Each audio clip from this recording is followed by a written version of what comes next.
earth. So she's gone. There's not one TV on in the house, so the internet is all mine. There'll be no issues with the internet. Won't cut out at 9:30 today. Although I will have to say today at where I work, the internet was going out on and off all day, and I was like, "What is that?" It's probably some sort of what would you say?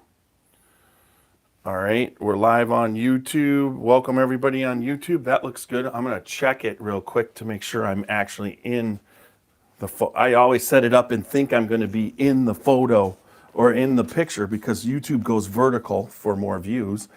And let's see. I will check that now and make sure we got sound because it's always good to check, right? Before you get going. Yeah, you don't want a video with no sound on it. I've done that before. All right. I've done live like that before. Quick disclaimer, I'll have to peel off a little early tonight because I have Kidlet coming home from out of state. He looks like he'll be here like right around 9, a little after. Okay. And I have spreadsheets that I need to work on. Yeah. I'm so behind. You're behind. But aren't they in your head too? Yeah.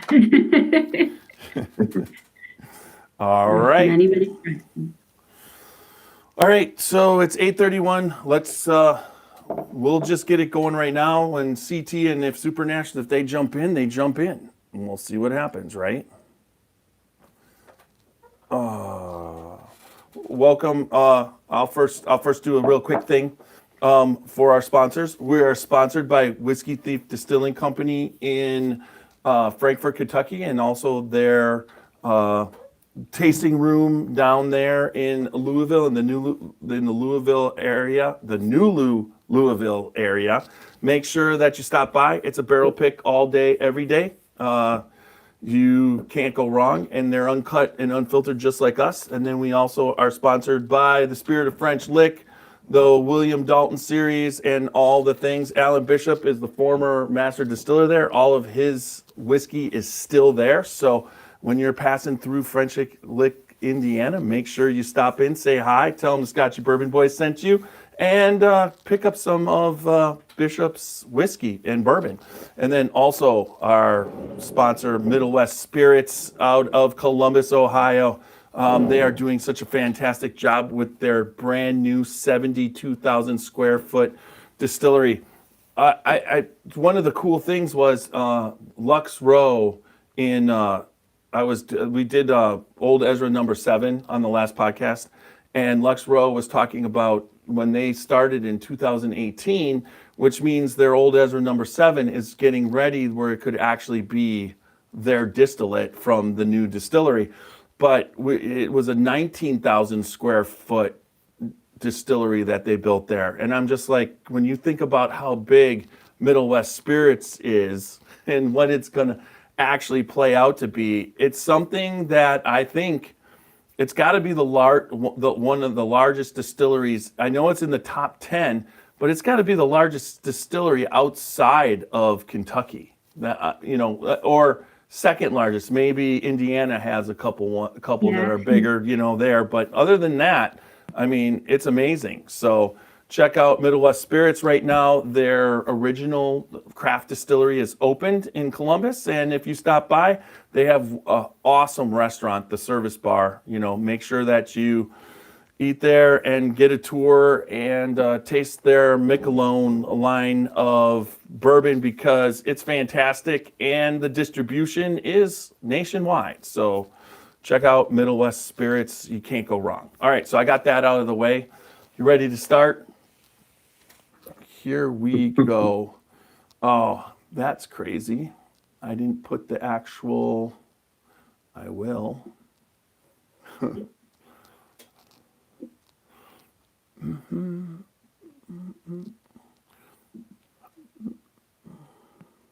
it is. Let's see.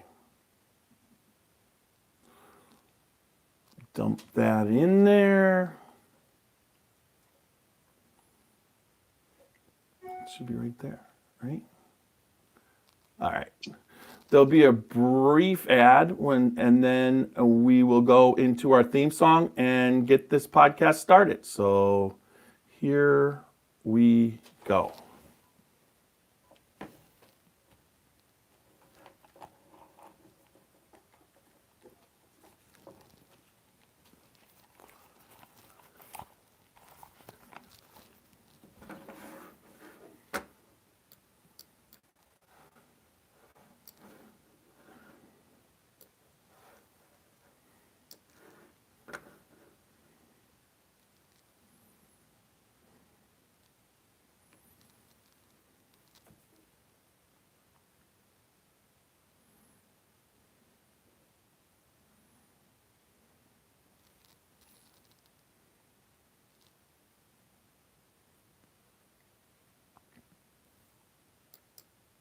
And unfiltered, we're diving straight into the heart of Kentucky bourbon culture.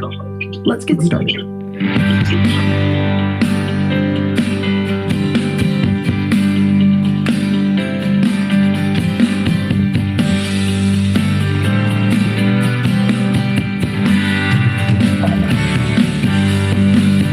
Drinking bourbon, sipping on some scotch. We get a little wild at a show of fun to watch. We love what we do, we're drinking every brew. Man, we talk some shit, but we're telling the truth. Yeah, we're the Scotchy Bourbon Boys, raising your head up and making some noise. Yeah, we're the Scotchy Bourbon Boys, we're here to have fun and we hope you enjoy. We're here to have fun.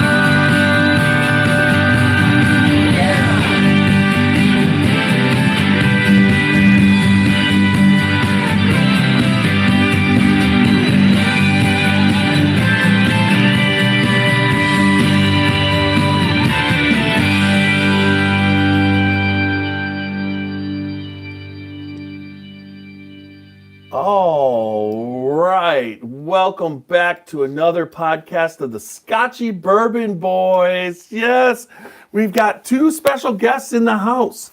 Anne Dimmick. Hey, Anne, what is your actual official title? It's not exciting. It's Senior Director, Commercial Strategy and Growth. That could be, I mean, that leaves open a lot of things. I mean, when you're just talking that I like that. You're the growth strategist. There you go. And then we have Matt Lisen from Cleveland on the Rocks joining us tonight. Matt, welcome to the podcast. Exciting, hey? Thank you for having me, man. Heck yeah. Looking forward to it. Yeah, this should be fantastic. I mean, you've been on a couple times, but it's good. I mean, this is out of all the things for you to come on, this is the one, right? We're getting ready for Single Barrel Saturday here in Ohio.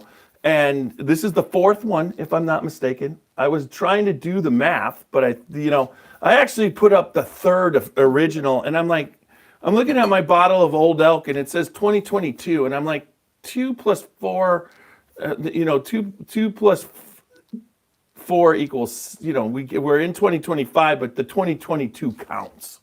So it was actually, so it works. 2022, we're in the fourth one. But excited, very excited.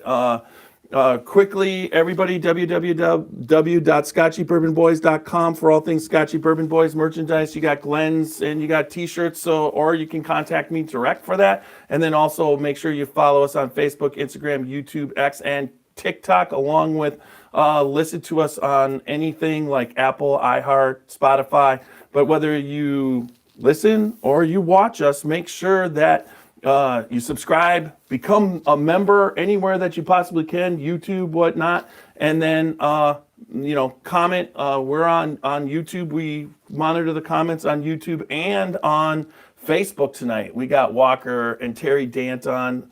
We got Chris. He said he's running late, but he'd be on. And then we got John Ritt, Randy Ford, Jamie Jacobs. So there's a lot of people out there. Plus, good to see the people on. When you go to look at people on YouTube, they're the user names and are just nuts. It's just like I like it how it works on Facebook as far as you get to know actually who's there.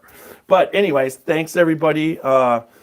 This is our Single Barrel Saturday 2025 podcast. And it's so, I think this is the first time I think we've actually done one specifically for the single barrel release. Am I right, Anne? I mean, you've been on other things, but not for this. I've done it, but I wasn't part of it. So this is my first Scotchy Bourbon Boys Single Barrel Saturday Eve. Now, do you really think we would do a podcast on Single Barrel Saturday without you? You know, there's a lot of chatter about Single Barrel Saturday. But yeah, it's our biggest event of the year. It is like Christmas for bourbon people. We were talking before we came on here about half the fun is the waiting in line and the social part of it. And the people were texting pictures last year from Youngstown, and they were tailgating the night before at a place they hoped was the location. It's as much a huge social event. It's not just about chasing bottles. The bottles are fun and it's what brings everyone out, but it's just bourbon community comes out for this day. And I mean, it's so let's I think going forward, I think that we actually should get together on this and figure out if this is one of the biggest drops there is. Like, and then maybe like next year, get the Guinness Book of World Records involved. And if it's, and how many barrels drop at once across the state as far as single barrels and bottles. And, I think that would be really cool. I was watching a show on the Guinness Book of World Records I think it was on 60 Minutes last week. And he was just talking about how he gets the people together. They're there and you have to have this many different things. But when you're talking about a state, I mean, throughout history, I don't even think anybody does anything like this. Do they? Well, Ohio's unique because we are the fourth largest American whiskey market in the country, behind California, Texas, and Florida. So you think about population, you think about tourism, you think about the e-commerce that goes out of Florida and California, so that counts for those markets. And then next up is Ohio. So we have this like hugely passionate, and we're not the fourth largest state, we're the seventh by population. So this hugely passionate crowd, and it's hard to know how many single barrels other retailers buy, but if we're not the largest buyer of single barrels, we're up there in the top few.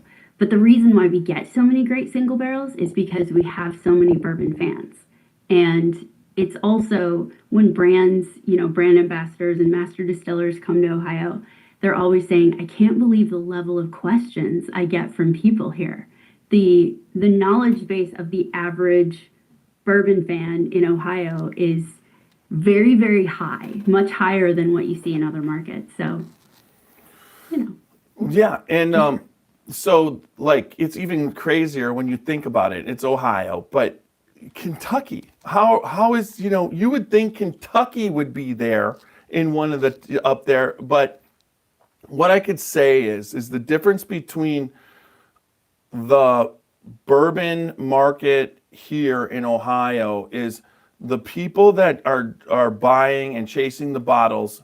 We're not talking about professionals, and there's the level of let's just say, which everybody, but that secondary market, the people in those lines, there's not what it is in Kentucky. That's like a professional, like if there's people who are waiting in line that are waiting in line, because they know if they get when they get the bottle, they can take it back and they get whatever to wait in line, so that that it's like a professional thing. You meet the people, they're local and they're standing in line, and they don't care about getting the whiskey for having the whiskey. But when you're in line in Ohio, it's the majority of the people are in that for the whiskey and the bourbon. That's what you could tell the difference for.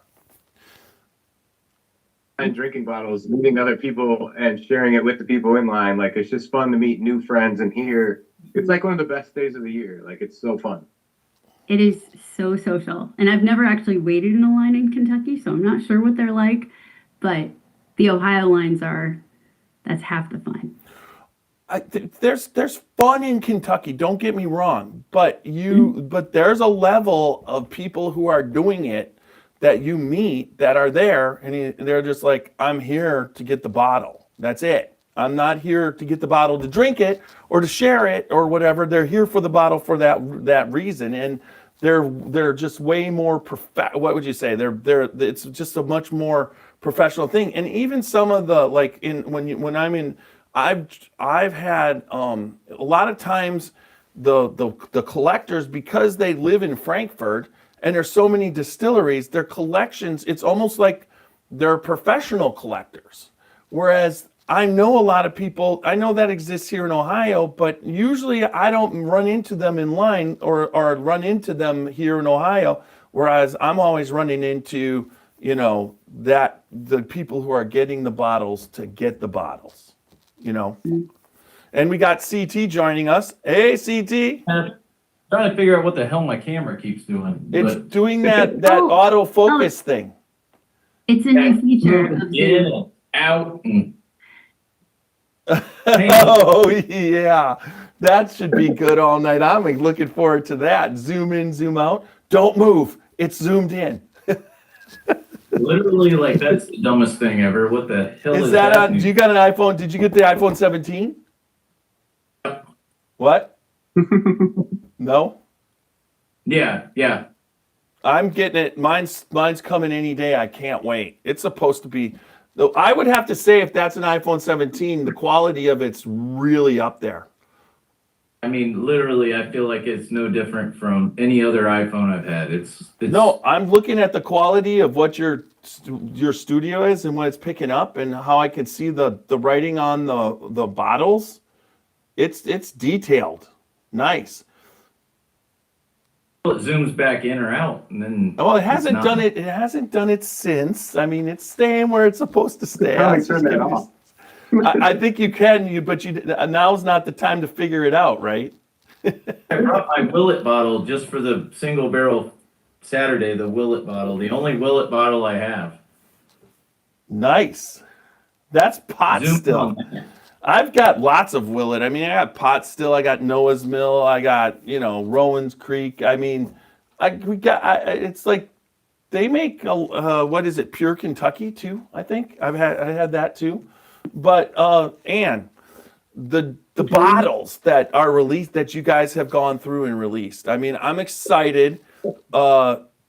You've pretty much got it covered. But talk about today's announcement.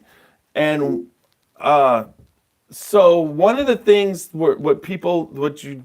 not every store can get every pick. So some stores get picks, and then so if there's chasing to be done, that's when you basically in the morning, and so that's the true website. What would you say? If you're looking for something specific or a specific barrel, that's where you use the app and the website, correct? Well, you can't look for a specific barrel because everything of the same, basically the same UPC barcode is going to show up on that map. So every, for example, Four Roses single barrel is going to be a dot on the map. You don't necessarily know which barrel they have until you get there. So it's sort of luck of the pull from the warehouse. So there's an aspect of lottery happening here. A bit. Now, Willet is a unique one because they listed each barrel as its own item code. So you truly can find a specific barrel. Each barrel has its own separate UPC. Yeah. Because I forget what the release was this past. I actually, for the first time, did switch lines. I was in line, and I got there, and it was the rye version of what I was looking for. I believe it was, I forget which, but I was able to then use at 7 o'clock, use the OHLQ locator and then call a guy that was in line over there and was able to get there for the bourbon. So, I mean, that's one thing that's very unique to Ohio. And you can understand, there's a massive drop. There's how many liquor stores participating? Are more than 300. More is than the three- official. And so when you're talking about, so let's just take, for instance, the Willet 11-year bourbon, family reserve bourbon. When you think about it, it's like there's not 200 bottles in there. So, I mean, at 11 years, you're probably talking, 130, 140, right around there, maybe. But at the same time, there's a couple, so hopefully we're at the place that gets lucky. How do you go about that? Is that just random? Do you have a randomizer? So how do the store allocation lists get made is what you're asking? Yeah. Well, back up to be part of Single Barrel Saturday.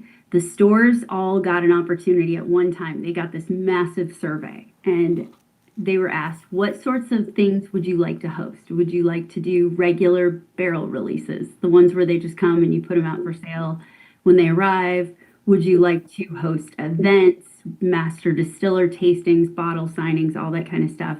And Single Barrel Saturday was part of that. Do you want to have in-store raffles? All of it was in this one big thing. So then they all opted in. Once they opt in, if they're compliant, there's no issues.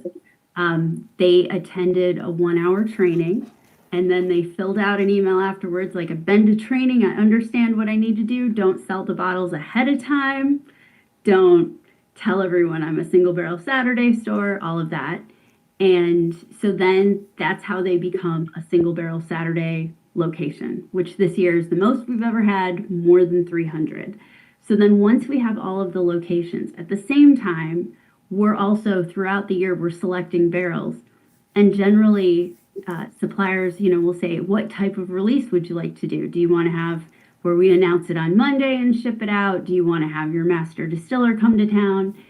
Or do you want to be part of Single Barrel Saturday? So a lot of these brands, at the point where we selected the barrels, we're saying we want to be a Single Barrel Saturday release. And so we sort of curated as the year goes. They had to have their barrels in the warehouse by September.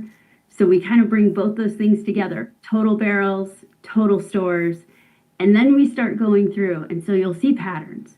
If a store got the bourbon of a certain product, it probably didn't get the rye. But the one down the street got the rye, but not the bourbon. And so we try to make it different so that basically out of all these different stores, there's a completely different selection. You're not going to find any one store that has the same selection. And there aren't going to be 18 cases of something at a given store. It's going to be a lot of, they got a case of this and this and this and this. So a really nice selection. And then where you are in line, when your time's up, you get to pick. And unlike any other, yes, there's certain ones that everybody's looking for. But then again, there's, let's just talk about what you add in. There's always the happy, what I call, make everybody fantastically happy on Single Barrel Saturday add in, where you have a special release that happens, but that release there in the past 3 years, that has been fantastic with a lot. So it's funny how the mix happens. You might have last year, for instance, it was full Weller foolproof, and I think Wild Turkey 8-year. what? It was the initial release of Wild Turkey 8-year at the same time. Right, and that. Yep. So so you have a couple releases that if somebody doesn't understand, they're not there just for the single barrels, because they're, after it's over, there are single barrels that still are there and you can pick up, or different barrels or whatever, but at the same time, there were so many people that were happy. People that showed up at 7:30 in the morning, they got a Weller foolproof or the Wild Turkey 8, they were able to get something and they didn't have to spend the night. You have the Willet purple top, which people are going to go crazy for. So that's the one that you're hoping your store wins the lottery and you're early enough in line. But there's so many other single barrels. So talk about, like, when you're going through the line, most places allow you only to purchase out of all the stuff one, right? Going through the line. And then you got to come back through again and, as you go forward, because this way it's fair to everybody. So talk about how that works.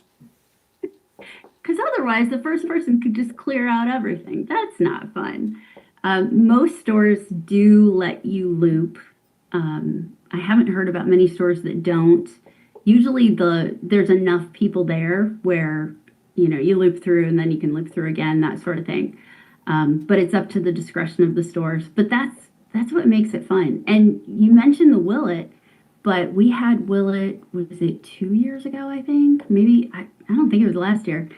And I had a friend who was a huge Willet fan, and he's like, I'm number, whatever in line. I don't think it's going to survive to get to me. And it did. Yeah. Because it's people not. are there for different things. Yes, and it's not a cheap bottle. So It's not. So you're talking about there's an expense with really, really good cheap bottles. I mean, Buffalo Trace products, most of the country doesn't realize that not on secondary in an MSRP situation is one of the most reasonably priced whiskeys or bourbons on the market. I mean, you're not talking, hundreds of dollars or whatever for, when you're talking Taylor or Stag, you're in the 60s, and it used to be even then, whatever, 50s, but, even 15-year Pappy Van Winkles, not what it is on secondary. And so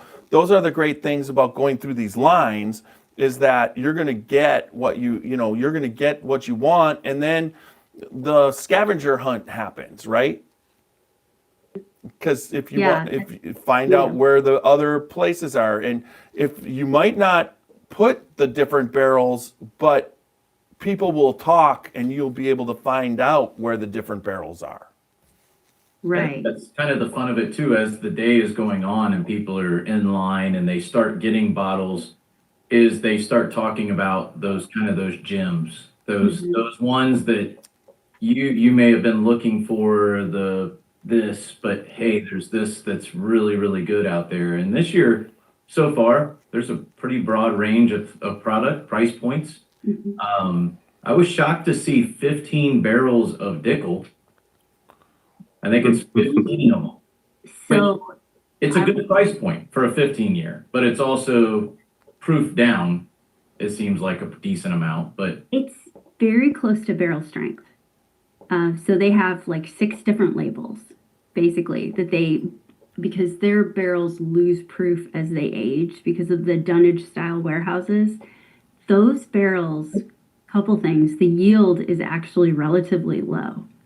So at the point where you're selecting them, and I was part of that selection, they'll tell us all the details on the barrel, what the yield was. So it's very, very close to barrel strength, and then they proof it just to that next label, but there isn't a wide range. So but for a 15-year for $64.99, that's pretty stinking well, that feasible. also explains, CT, why what she just said is why they picked 15 barrels, because they were looking at the amount of bottles they're purchasing, not the amount of barrels, because the yield was at 15 years was so low that other ones that you bought 4 barrels for, you probably got as many bottles. I think that at least in my recollection, the last 2 years, there's been only a few Dickel barrels. Like, it's like there wasn't enough, and people were looking for it because they see that age statement, and it's good juice. So for the money, they were looking for it, and you couldn't find it because it was already gone. Yeah, that's usually one that sells out on the first day. Yeah. Last year, it was actually the highest first day sales, and it was just shy of 30,000 bottles. And the majority of those were in the first 90 minutes. Yeah.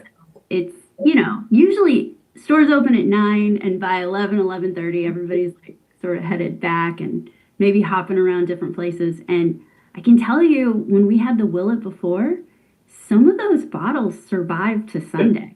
They did, because I went into a store and saw one for I think it was still $3.99. I think it was the same price point, whether it was a year or two ago. Yeah. But also a year or two ago, those things were upwards of $1,000 too. They were secondary. They were really hard to get. So the chance to buy one in Ohio was just, you didn't get that. If I'm not mistaken, wasn't it mostly the rye though last year, and this year you've got the bourbon?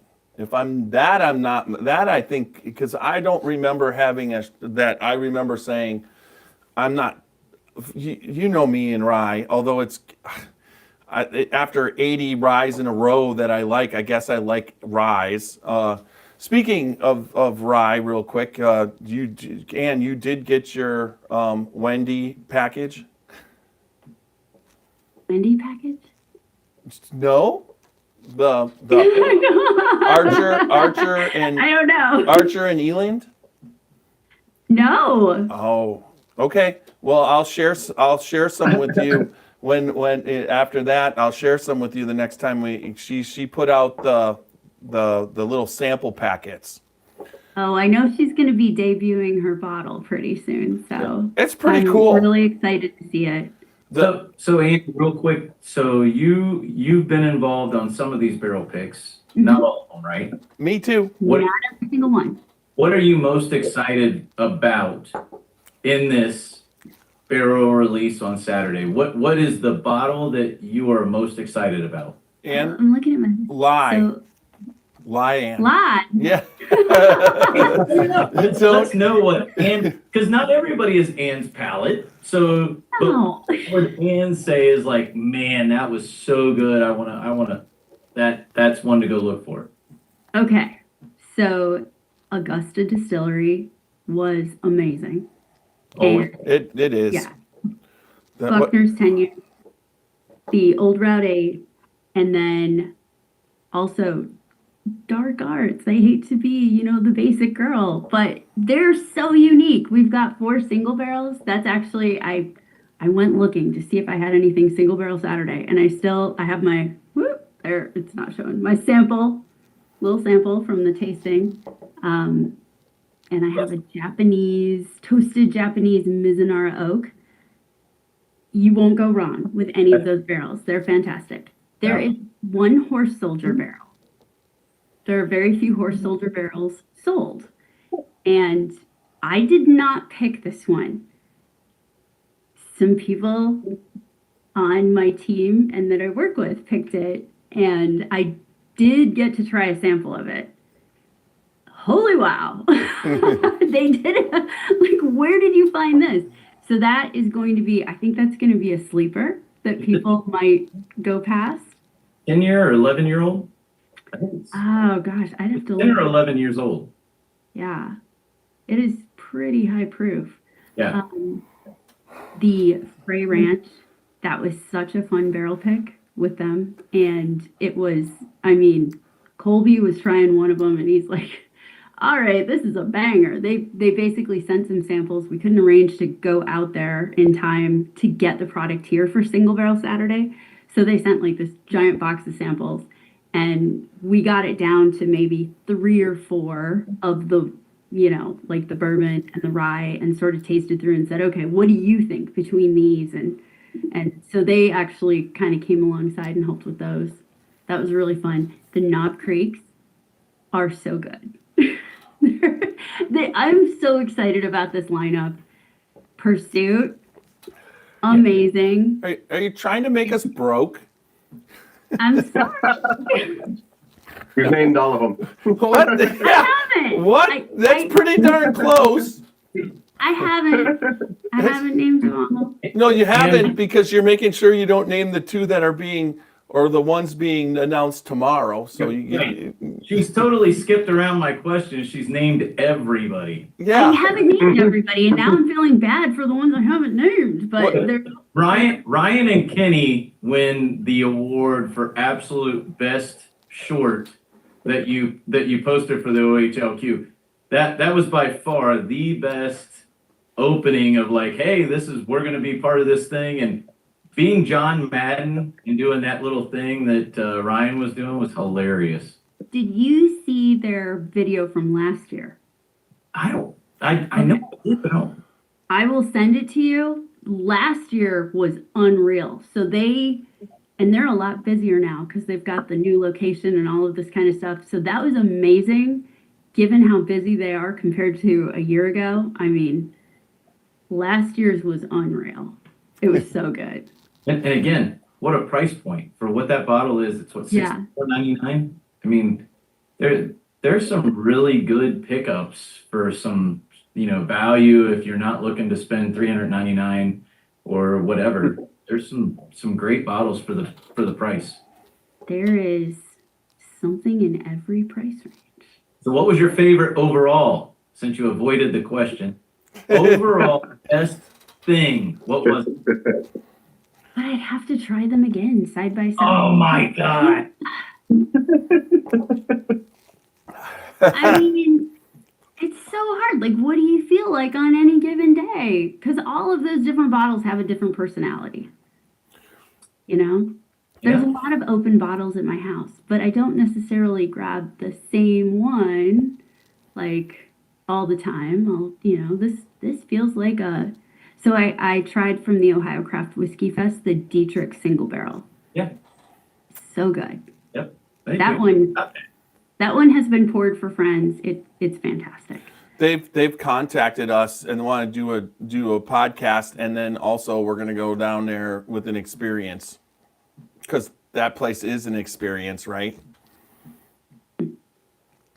Yep. Right downtown Dayton, right in the Oregon district. Dietrich? Boy. Dietrich's right at the Oregon Yeah. district. Yep. Sit across from the Dublin pub or whatever. And it's not the Dublin. Yeah, it is the Dublin pub. Yeah, they make some good Anne's, stuff. Anne's answer was very vague, but I'm going to guess that for sure the Buckners, you can't go wrong. Cannot go wrong. And of the dark arts, Calvados, That was White Mezcal, or the Mizunara. The Mizunara and the Calvados were pretty fantastic, like off the charts. I mean, Calvados is fun because there's not a lot of people that have a Calvados barrel like Starlight did last year. We got one, I think, matter of fact, for this event last year. It's funny because when we did me and Ann were talking about how hot Dark Arts is, and Dark Arts just was sitting for it like 8-9 months here at my Giant Eagle. Every time I went, I bought initially the releases, but they were just sitting there and nobody knew what they were. And as Ann was saying, after Kentucky Bourbon Festival, it's all gone. It's gone. People know they're finding out about Dark Arts. And so when we did the barrel pick before Kentucky Bourbon Festival, I would think if we went back and did that barrel pick again after Kentucky Bourbon Festival, probably there would be maybe a couple more barrels, because to get it narrowed down to 4 was difficult. I mean, those 4 barrels were fantastic, but there was a couple other. I think we tasted 10. Isn't that what I think it was? it was quite a few, but at the same point, it was one of those brands where you don't want to flood like the whole thing and have too many out there, because then people will be like, it's $100 bottle, which is not, that's not just an impulse purchase. Like, people need to know something about it. But do I wish we had picked a couple more barrels? Oh yes. Or if we could have, or if we would have known, we could have talked him out of a couple of the Buff Turkey 16 year. I think I mean, both at Macaulay at Kentucky Bourbon Festival and at Bourbon on the Banks. At Bourbon on the Banks, you couldn't. It was this. It's not a 3-day festival. So at Kentucky Bourbon Festival, at the end, I was able to get in and do all the things. But at Bourbon on the Banks, it was just jammed. The line was the biggest line the whole time. I waved at him. That's all I could do is wave at Macaulay. Macaulay's like, "Well, I didn't get to see you," and I'm just like, "I waved at you." It's like you were so jammed, and he is. It's a hot thing, so really kind of cool. Well, I just got to share a little backstory. He actually texted maybe a week or so ago, and he said, "So should I show up for Single Barrel Saturday and like hand out some merch and go to stores and all this stuff?" And I felt bad. But I was like, Macaulay, most stores that got your stuff, they got one case from one barrel. It's going to be gone. You're gonna Tell them to come to my store. What? Oh yeah. Well, we want to Tell them to come to my store. That'd be great. but we wanted to come up and we have more of his stuff at one place. Well, but honestly, the thing about so what's even crazier is that there's this Single Barrel Saturday, but throughout the whole year, Ohio keeps releasing barrels. They're not. Some people don't. Some people release barrels and participate in Single Barrel Saturday. So there's this that all throughout the year we keep getting single barrels from different places. Elijah Craig, for instance. I mean that was just a single barrel release. Just So there's a lot of different single barrels being released, but that Macaulay should just do a dark arts release separate and go do a Freddie Johnson, a Fred Minnick kind of thing, and just hit the Cincinnati, Cleveland, Akron roundabout. Yes, do that. Do that. We're gonna have to see if he has any more of the Buff Turkey and do like a redo. I think it was crazy. I think he sold 10 barrels of Buff Turkey, 16-year-old Buff Turkey. And what was the price on that, CT? I mean, he made Jim Beam money at Kentucky Bourbon Festival. 49, if I'm not mistaken. I think his was $3.49. Maybe I'm wrong, but it's about that. It was not a cheap I was just like, but it wasn't cheap, but it wasn't as expensive as some of the brands who had come out with it and were charging $400+ for it. But that was a 16-year that he actually poured directly from the bottle in. I did what would you call it? A beer bong shot of whiskey bong. A whiskey bong. You were there for that, Matt, right? Yeah, that was funny. So He just pulled the bottle up like. Real quick, and this year the one brand that's on there that I don't remember being on there before, Boone County, which I've got a Boone County bottle up here, which is actually a 7-year single barrel. So that's kind of a newer brand to bring into the mix. So Boone County, I'm trying to think if we've done a release since then, but do you remember Whiskey Gold Rush? Yes. Go. Okay. Yep. And then it was announced that day. Yep. And you went into the stores to enter, and then surprise, there were a bunch of single barrels. Like, it was kind of a mini single barrel Saturday. And by the way, while you're out there, Boone County was released as part of that. Okay. And it was the fastest thing to sell, and people love it. It's harder to get. It's smaller, yeah. Yeah. And they're in northern Kentucky, so like for people in Ohio, it's one of those that if you're going to go to New Riff, really, Boone County is only another 10-15 minutes down the road. But it's on your way home. Yeah. Well, and their price point on 7- and 8-year-old stuff is really good. What So- am I looking at there? That's Gentleman's Cut, which was right. So Roxy and me on our way home from Bourbon on the Banks, we like to stop at places because we got nothing to do. So we stopped at Boone County, did the tour and everything. So we did a tasting, and I was able to get the Founders Reserve, which I think that's what you guys have, right? The Founders Reserve is what the Boone looked like. It was the same bottle. I got the 8 here. I have a 7 and 8. The bourbon cream's phenomenal. The maple's so good. I like their stuff a lot, but it was surprising to see it pop up this year that was going to be one of the single barrels, because again, at the price point it is for a 7 or 8 year distillate, it's a good price point, because I think these come in at $65 or $69. Is that right, Ann? Let me look. Actually, I'm pretty sure. look right here. Yeah, 65, 64.99. Good bargain. And again, for people that are in Ohio that are like, well, what the heck's Boone County? They have a great story. It is a really nice tour. Like, if you're going to take a tour, again, if you're down by New Riff, this is a spot that's 10, 15 minutes down the road. They have a nice tour. The tasting's really good. They've spent some money on that tour setup as far as doing it right. Well, so. they won the best craft distillery tour in Kentucky, I believe, in 2022. I mean, they actually won it, and it's a compact tour, but it's done really well. There's no doubt. It's just kind of like they've got stations. One of the things I find with Single Barrel Saturday, and if you really think about it, and some of the places, so Boone County sits on the shelf in Ohio. You can pick it up off the shelf. I mean, walk into you do have their regular, distillate, which when you think about how small it is, it's kind of amazing that it's there.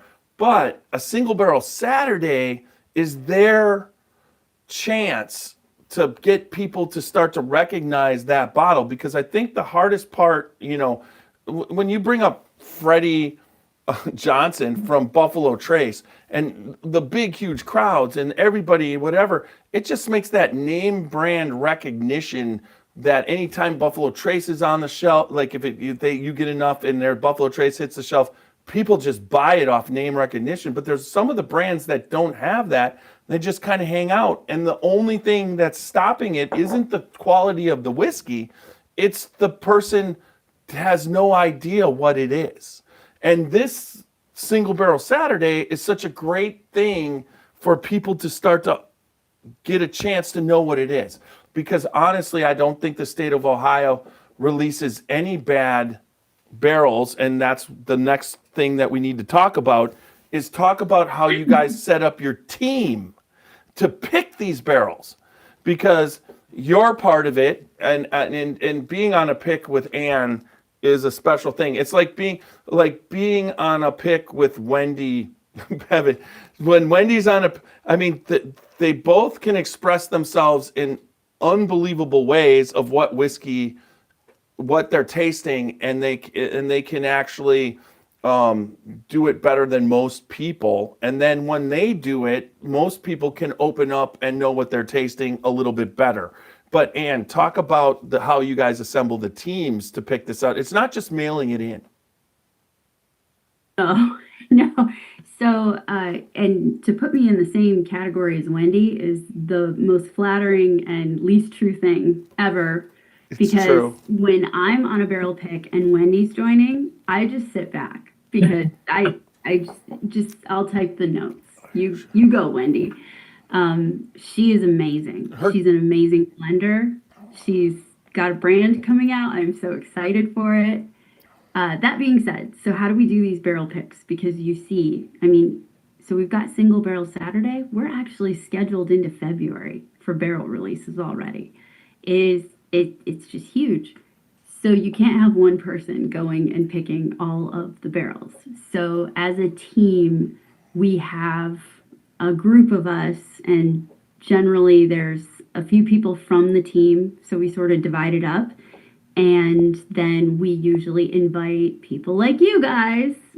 So whiskey podcasters, we've had people that are, that have post on like sort of influencer type people that are really into like whiskey content, bar, restaurant owners, like whiskey bars. There was a really great guy from a bar up in Marion that reached out through the call center and said, you know, I'd like to do an OHLQ barrel pick with you guys. And he was fantastic. And he's doing some great stuff up there. So it's never just like one person. It's always a team, and it's a different team. Well, and diversified. And that's one thing. I've been on, you know, when we do a Scotchy Bourbon Boys barrel pick, and Matt, we did the private select. We kind of have a direction we want to go, and we're trying to make it the best direction that we possibly can, right, CT? That you're trying to pick the best barrel, like having an in with the distiller like Alan Bishop, and then being able to do something with him, or do something with the distiller like when we picked with Sandy No, which was Fred No's wife and Freddie's mom. That you know that they're going to give that you're going to be picking from some damn good barrels.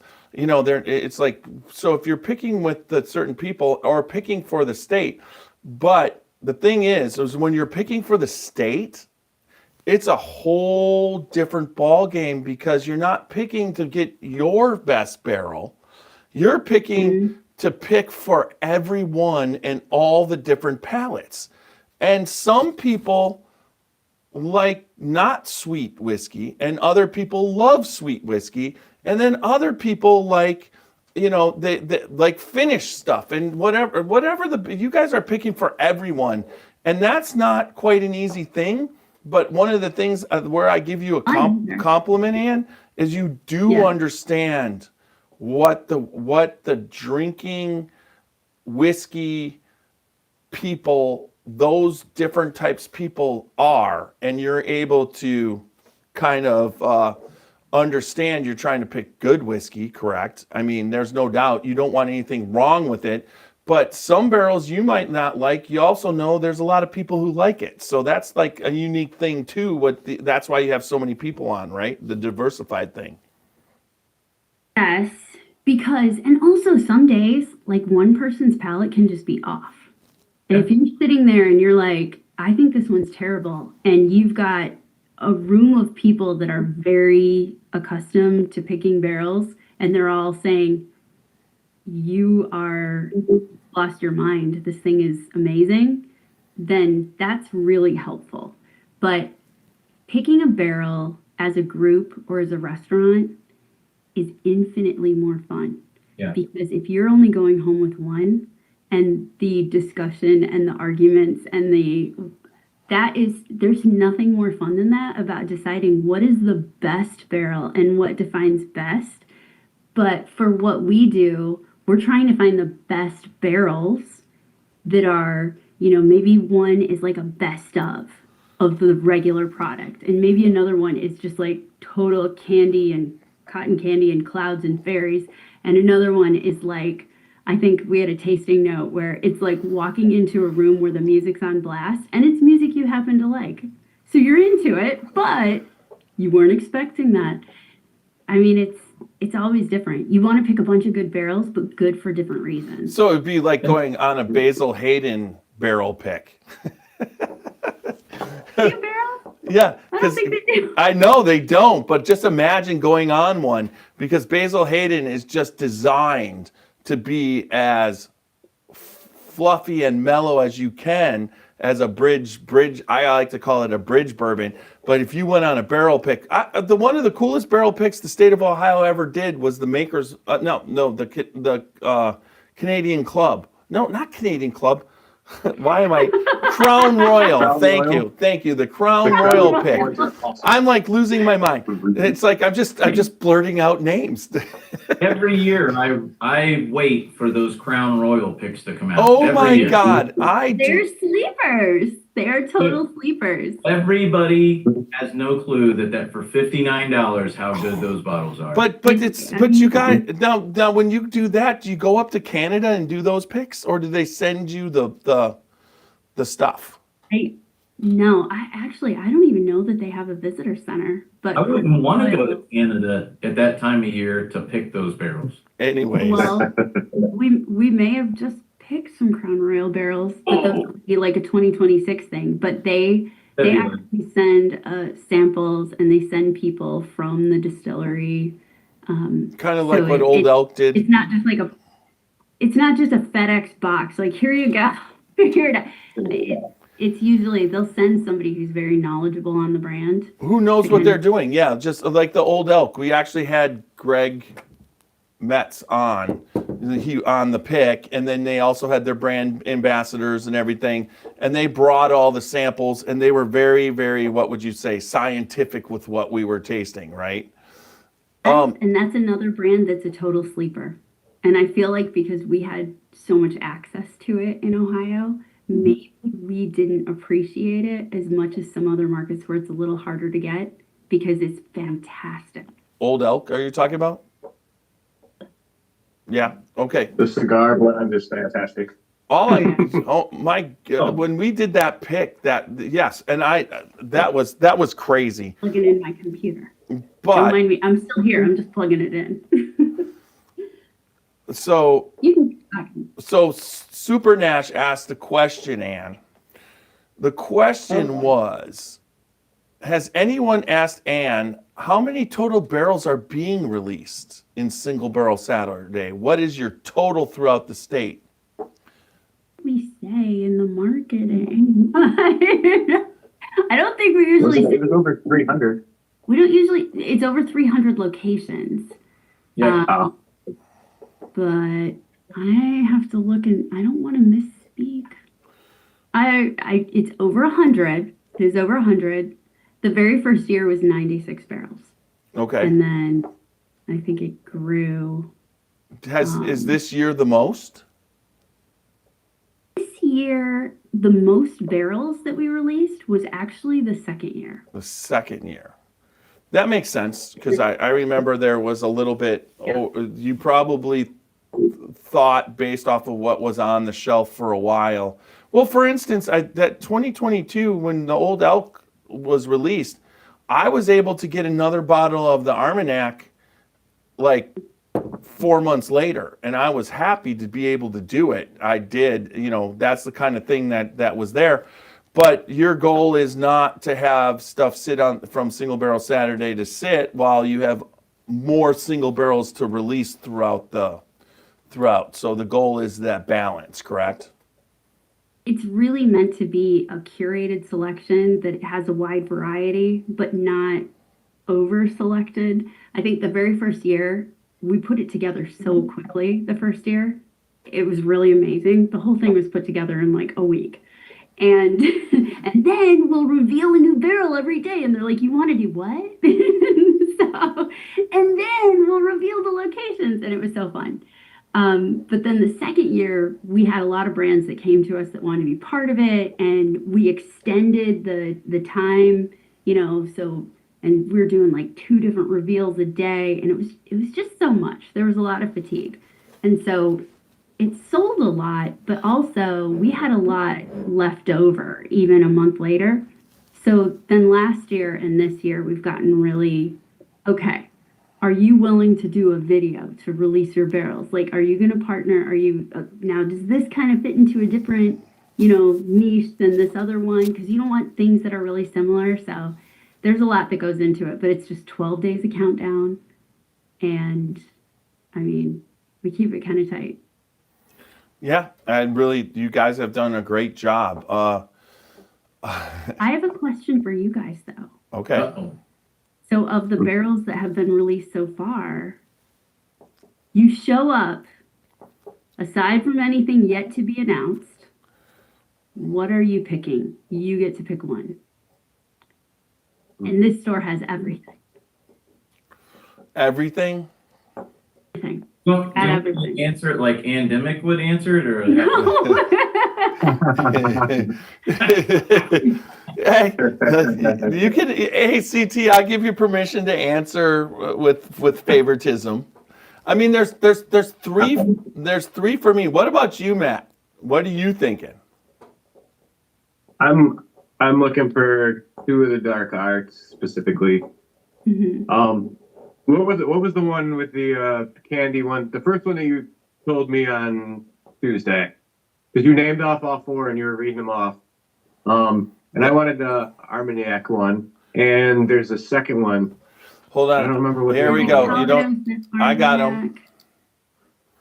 There's the Armagnac. There's the Muscatel, right? Muscatel, yeah. Muscatel. Mhm. There's the Mizunara, and then there's the Calvados. So the Mizunara and the Armagnac were phenomenal. And then the Calvados was pretty good. I mean, that was the outliner that when we picked it, I initially when you think about it was strange to me because I don't think I've had too many Calvados cask finished whiskeys or or bourbons. And then the Muscatel that also was a little bit outlining, but both of them that's a white wine cask and the other one is like the subtle apple influence of Calvados barrels. Is that like an apple brandy or is that a wine? And you would know. I don't know. It's I think Calvados is one. Anyways, You remember both those Last year we picked a Calvados barrel at Calvados. Starlight, and it was the only one that Ted had in the rick house, and he's like, "This is my favorite barrel in the rick house."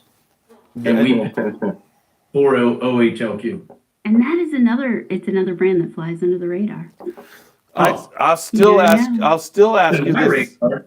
I'll still ask you this question, I figure I know the answer to it, Anne. So when we were there doing the pick at Starlight, we were doing it, and we saw those. So all of a sudden we got into there where it was Starlight distillate in a Four Roses finished cask. And I remember it was phenomenal. We tasted it, and your guy there was like, "How many barrels are there?" And they're like 6, and he's like, "We'll take them all." But I think afterwards, I mean honestly, afterwards, how do you can't market that? Those barrels you can't market that. It's Four Roses, it's 2 brands. So Yeah, so you can't I say what it never really is. I never saw that release. I mean, the honey barrel, I remember the honey barrels and I saw them and I looked for it, but I never saw that where you couldn't say it's finished in Four Roses. I mean, that's not how it works, right? You can't cross brand like that unless you're cross branding. I mean, that correct.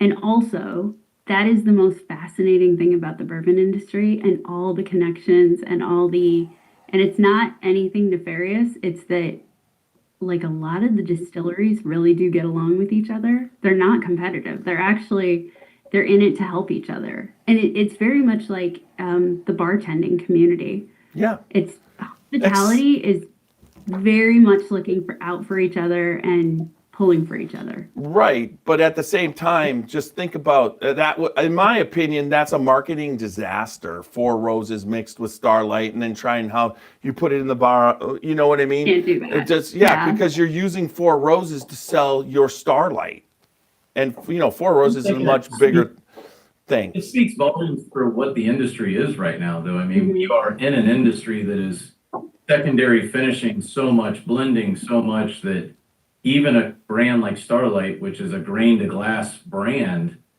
willing to use look, they're the ones who started my least favorite barrel of all, in my opinion. Whether they were the actual originators or not, Ted knows that I dislike the fact he used that barrel, but it worked. And so they've done really well with it, and they've done well with all these. And I feel like Starlight was one of those that really got heavy on the wine finishes. And some people love them for that. Some people are like, nah, it's not my jam. I want Four Roses or whatever. But that market is huge. The finishing market is huge. Macaulay is doing it. Obviously Macaulay is releasing a lot of things through Dark Arts that are finished with some type of stave. And it works. What did Macaulay say to us when we were down there, CT? I just like to eat and drink the best of everything. He just wants to drink the best, and he just wants to eat. And he's like, I love wine. I love different wines, but I just want to, he said it in that way. And that's exactly how he produces his whiskey. He just tries to make it taste as good as it possibly can. When he has an Armagnac finished, he's going to make that, it's going to be in your face, really good bourbon with that Armagnac finish. And it's fantastic. And I mean, So we never answered Anne's question. okay, so let's go around. You start off, CT. Let's start. What bottle are you looking for, Matt? I'm looking for the 2 dark arts. Okay. Let's see. The Armagnac. Calvados and the Armagnac. Okay. Okay. Hopefully they're at my store. If not, I'll end up getting one from somebody that picks one up at another store. So My politically correct answer, because I'm going to be like Anne, Augusta. out of elimination of having several of the bottles that are in this and different releases, et cetera, et cetera, et cetera, the bottle that I'm going for that I feel like is very unique and I'm excited about is that Horse Soldier bottle, which it is the only barrel of theirs. It is a 136.8 proof 10-year-old, and I am super excited about that bottle. I Matt, could not believe it when they came back with that sample. Here's what we picked. You did Yeah. one? Yeah, and you only got one? And they're like, here, give us some tasting notes on this. What So, happened? I'm looking for that one. And the thing is, I poured a sample to do the tasting notes before even reading anything on the side of the little sample. And oh, what is this? I mean, it's exciting. Yeah. All right, Jeff, up to you. I would say, and it's so stupid. It's just like, it just goes, okay, so you can be stupid in bourbon. It goes against everything that I like go by. It's like, there's 3 that I'm going to try, that I want to get. Okay. Definitely the dark arts. This question was 1, not But 3. I'm telling you the 3, but then I'll tell you the one that if it's there, I'm getting over the other ones. And it's the dark arts. I should go back because I can look at the. Mizunara, Calvados. No, yeah, the dark arts. Any dark arts I'm buying. I was on that pick. That's how I work, and it still was. They were fantastic. There's no doubt. But then there was also. Or shows in non-quick pursuit. There was also the Augusta ones, the Buckner's 10. That would be one also. The Horse Soldier, sure, if it's there, but the odds of that one barrel showing up in Canton, Ohio, it's slim. But out of all of it, if there's a purple top Willet, I will absolutely get it because I was able to finally taste some of it. And most of the stuff from Willet, I don't like as far as don't put it this way. I don't get excited about. Wouldn't say I don't like it. I don't mind Willet pot still and Rowan's Creek, but I don't get excited about. But tasting that purple top and just having a tasting of the one I tasted, I can only imagine what this 11-year-old single barrel bourbon's going to taste like. And I'll drop the cash to get it. So I would say the Willet, and then, but if it's, then it's like, what's your choice when you're going through the line? I definitely want the dark arts because being on the pick, and there's no doubt that would be. So do I hold my breath on the Willet and then go for the dark arts and then come back? I don't think that. Willet, if you're going for a Willet, let's put this out there to the universe because Ohio, we don't see Willet. Willet does not come into the state very often unless it's a lottery bottle usually. So for us, if you want to will it purple top or that rye 11 year, Don't want the that rye. probably ought to be that ought to be your number one choice. I don't. If it's a rye, I'm out. I mean, I've actually. The 11-year rye is so different from that other rye that we That get. 6 year. Those are different. That 6 I year. mean, they're single barrels, and so they're all Yes. super unique. But those bottles don't come around here. And so I think if that's what you want, even at that price point, definitely snag that first, because you may not get another chance to buy it till next year or 2 years from now. Who knows?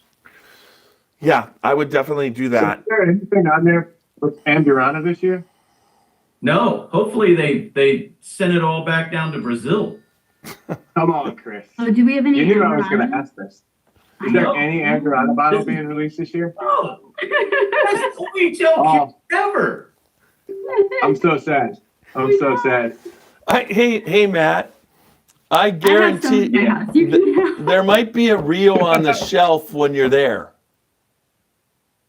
If there is, I'm going for that first. Like I was, then I'll come back. You wouldn't That will even. work out. Because you know I get to walk through the store before, right? You find me the horse soldier, I'll make sure you have more Andurana than you know what to do with. There you Alright, go. All right, Okay. now what I'm looking for is horse soldier. There are some Elijah Craig barrels. There's also one Heaven Hill bottled in bond single barrel. One Yeah, uh, I saw throughout that. the state. And then the Larceny single barrels. And those are really good. Yeah, That may be on my list because I love larceny. That's Yeah. another one. If you get to a store and you have that one, that's a good one. And the Heaven Hill bottled in bond, we only got one barrel. yeah, because last year we had what Rittenhouse was Mhm. the Yeah. $32 bottle, but this year we go to the Heaven Hill, which is nice. Yeah. So Great bottle. huge price range. I mean, Are we? So tomorrow, just on the reveal, is that going to be? I mean, are we leading up to the spectacular drum roll that we're not talking about? I think tomorrow's going to be shocking. Oh, it better not be shocking. Oh. And, It's going to be shocking. Tomorrow's going to be oh, please. exciting and shocking. If it includes Barry Brenniger, it better not be. Well, I would be so excited. it's funny because the Saturday morning, like, here's all the locations. And by the way, one more thing while you're headed out, that first year was legit a total surprise because we never did it before. And then the second year, Well, and then the third, and now it's sort of like, what's the big special bottle every year? right, What- because the first year it was easy to keep that kind of a secret because nobody expected it. Nobody was in there asking. They all, and then most people, they didn't know what to do with it, the single barrel Saturday. And I remember sleeping out in my truck. I got there thinking there'd be a line. Nobody showed up.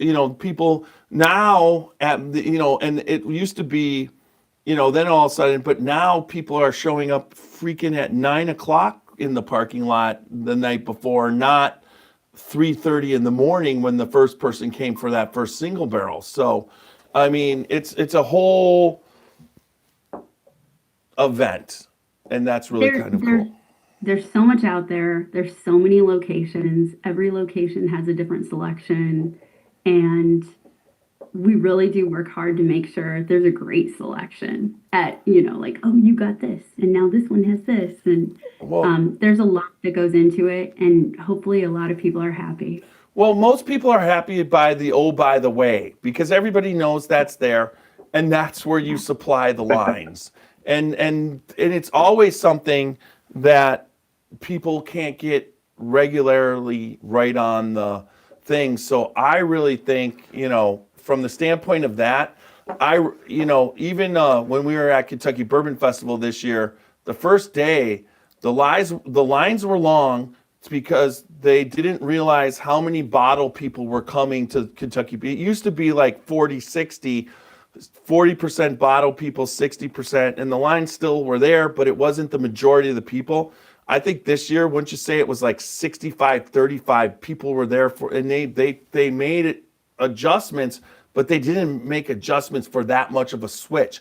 So that first day, there were people upset. They waited 3-4 hours in line, didn't get anything. They waited 2 hours here and 2 hours there and 1 hour there. And they're just like, I waited the whole festival. I didn't go to the festival at all, and I didn't get anything. And then the next day, Saturday morning comes along, and Jim Beam drops their drop, and they supplied everybody. It's like anybody who was there to start off ended up with a Knob Creek 21.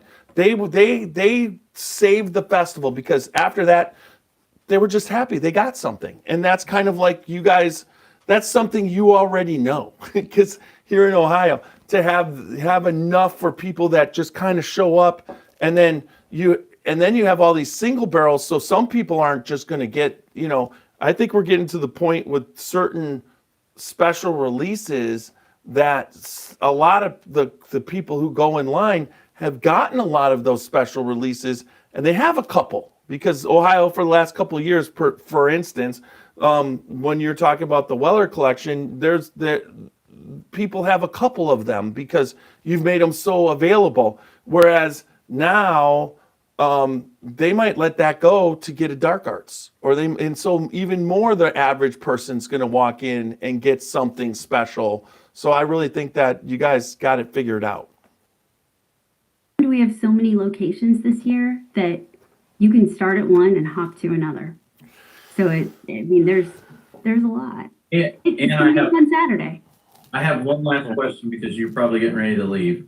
Yeah. One brand that we didn't touch on that I had a question about was the Whistle Pig 12-year, the Bespoke blended. Did you get to try that? What do you know about it? What is bespoke blended? What does that mean? 12-year bespoke blended is actually, I believe, I don't want to speak out of turn. It's Madeira, Salterns, and port. Yes, and it is actually a custom blend. And our team went to the actual farm, the Whistle Pig Farm in Vermont, and with the master blender, selected barrels and created a custom blend for Ohio. Fun fact. A rye? This happened. Is it a rye? Is it a rye? No, it is a old world rye. Yeah, old rye character. So this is what it says: is a core expression of the bold rye character, elevated through old world barrel aging traditions, 12 years slumbering in new American oak barrels, and then finished Madeira, Saltern, port cask, and blah blah blah blah blah. 86 proof, which is really odd because it's a lower proof for what it is. So go ahead. So they actually did a custom blend. I pulled it up. This one is 10% Madeira aged, 70% Sauterne, 20% port. And then, there's two of them. And then a 75 Madeira, 15 Sauterne, 10% port. So there's two barrels out there, or the two custom blends that are super different from each other. Sure. When this was done? This was actually during the Freddie Johnson in-store raffles last year. So you'll pick barrels and then they won't get delivered for, it takes a while for barrels to get delivered. But these actually were picked, it was a year ago in June, and then bottled. And so they came in this year and were saved for Single Barrel Saturday. So when you say that, it's really, once you pick, you pick, and then it's up to the distillery when they actually, a lot of times you pick and most of them dump, but then they get in line, and it's when they get, then it's like when they get bottled and then shipped up to you. So some distilleries, because of let's just say a larger distillery, to get those single barrels bottled, it's not as easy because they're in line behind so many other single barrels. And then they're always making their own stuff. So it's that's what determines how long it takes. I mean, you guys know, if you work in any sort of thing, manufacturing, logistics, it's they might not do the single barrels. They might save them up and then batch them and bottle a bunch of single barrels at the same time. So you're really at the mercy of the production schedule, and then you're at the mercy of the logistics team. So there's a lot that goes into it after you decide to pick a barrel. Okay, so we have the Maker's Mark Private Select. It's due any day. It's like it takes once you pick it, they got to put it in the barrel. They put the thing, and then it sits for anywhere between they said 8 to 12 weeks or whatever. So I got a little card It at sleeps in the cave. right. Yep, it sleeps in the Right, cave. but then it kind of scared me because I got a card at 1 month saying that you're halfway there. You know what I mean? And then if once it's ready to be dumped, is Maker's Mark just as long as the other ones to get them bottled and up, or does it, in your experience, does it come quicker? Because I'm just scared that because I'm in the process of, through the state of Ohio, then we basically offer, whatever. So I'm afraid it's gonna be faster than the normal 5-month waiting period. I would stay in close touch with whomever you're working with from Maker's Mark, because they're going to know way better than me. Okay. But You mean generally, you sort of see how things are sequencing, and if you work for a brand, like I submitted this on this date, if you work at the distillery, like I did before, you go out there and you knock on the head distiller's door, who also runs production. You're like, hey, I need this bottled. All right, I'll get you on the schedule. So I could call and tell them to take their time. Totally. I mean, you can totally work with distilleries. It's nothing's fast. And Nothing's fast. Now you don't want to work with the state of Ohio as far as you don't want to let it sit in their warehouses very long, because there's a chance they could send it to somebody else. That's all. No. What? Hey, that happens. That happens everywhere. That kind of stuff happens in every state, though. I'm not saying that's bad. I'm just saying that most people who, if you're doing a barrel pick, once it hits the warehouse, you want to get it out of there as fast as possible. That's all I'm saying. You don't want to let it sit. If you let anything sit, there's a chance of something, because of the massive amount of spirits you guys are moving for a state. It's not like it's just a brand with the distribution. You guys are moving everything. You're the distributor, correct? I can tell you that years ago, this is years and years ago, I heard about some unsold Russell's Reserve barrels that were sitting in a distributor warehouse in a different state. And I actually called and I said, hey, let's make a deal. Like, if you can't sell them, we can sell them over here. That being said, they decided to keep them and sell them there. But, it's hopefully things aren't sitting. So, Anne, for next year, we're looking forward to upping the game, right? We're taking this bourbon and upping it. We've got single barrel Saturday. Will we see tequila Thursday? Okay, or Tequila Tuesday. Tequila Tuesday sounds better. That sounds great. No, it's Taco Tuesday. It's Tequila Thursday. If there was one thing that you could do to make next year even better, what would you guys do? Round robin before I jump off. Oh, That's easy. What would make this even better? I know what I would do. Something with Amberana. Like maybe a Rio pick. Why are you trying to Amberana. knife me? Why is he sticking a knife? Wait, I'm talking about Single barrel Penelope Rio pick would be phenomenal, because it sells out everywhere that it goes anyway.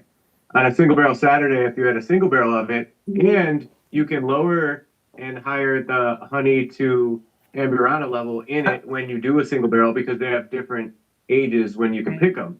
Okay, So I you can have actually make it Chris like one. no. It's not. I Gonna, like where you're going with that. Also, watch OHLQ.com in the coming weeks. for something from Penelope that's only in Ohio. Oh, Okay. I'm excited.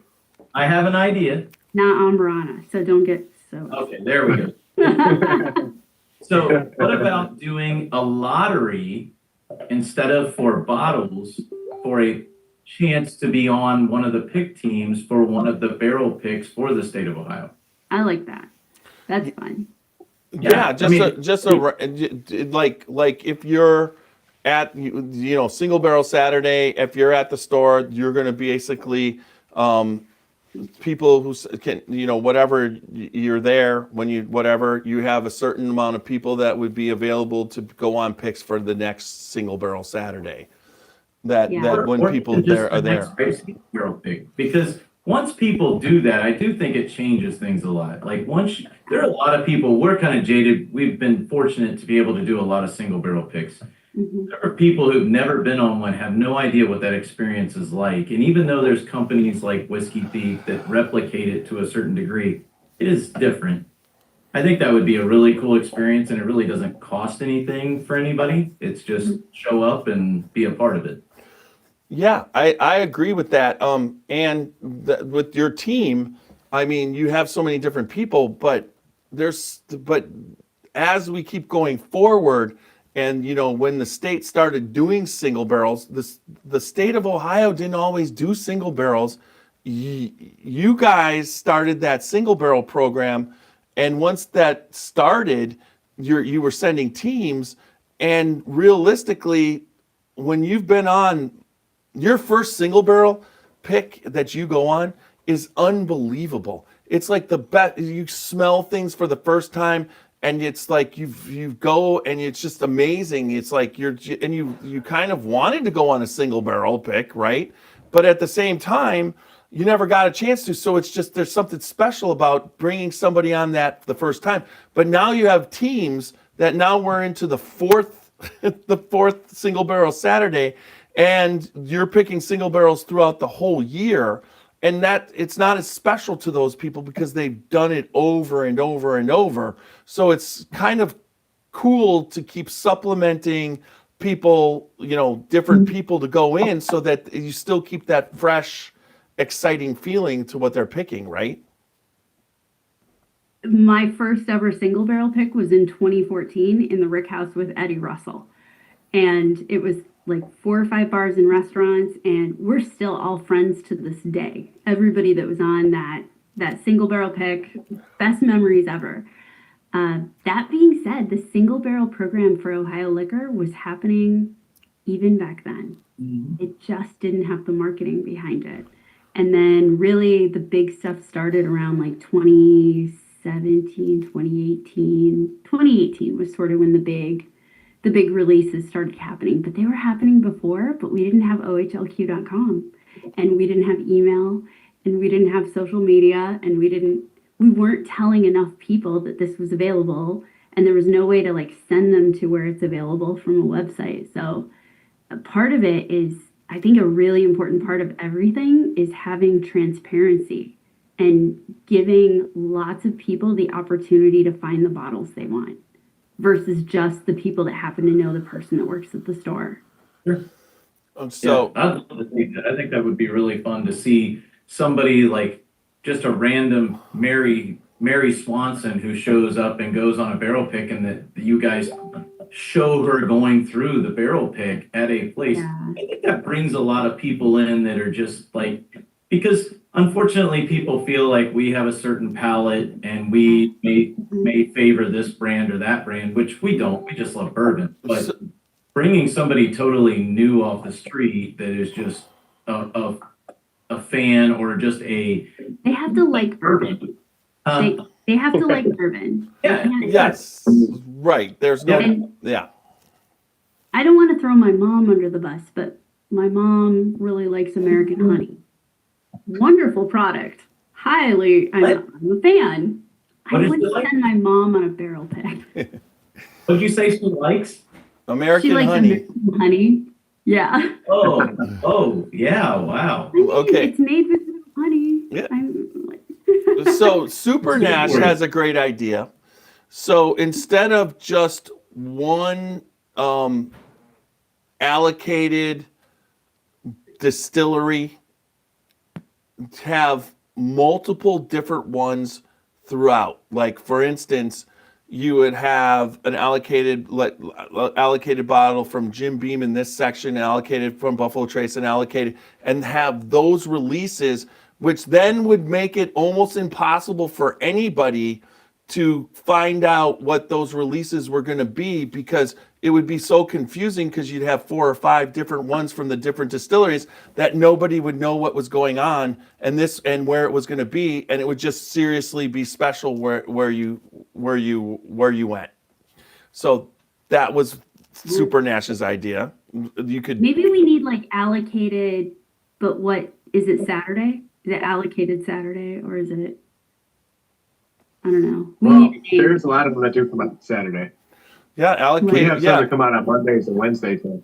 Yeah, you can't. I don't mind your late afternoon allocation drops, which is 5, 6 o'clock, because people get off work or whatever.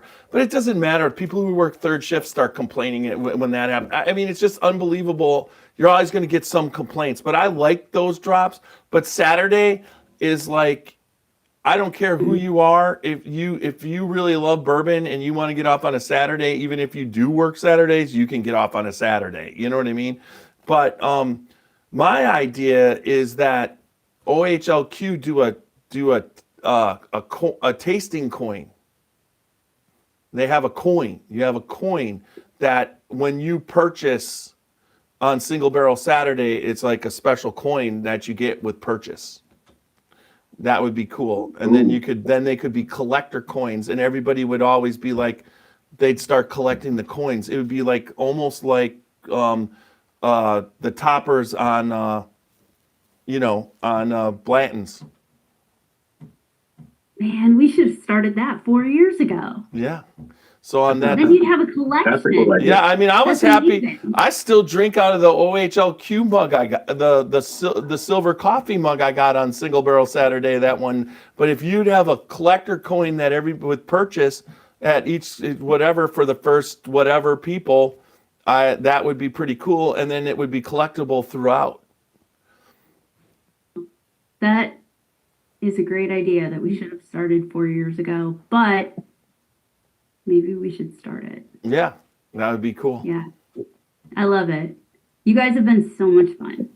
All right. So, I have spreadsheets to work on. so- okay. Yes.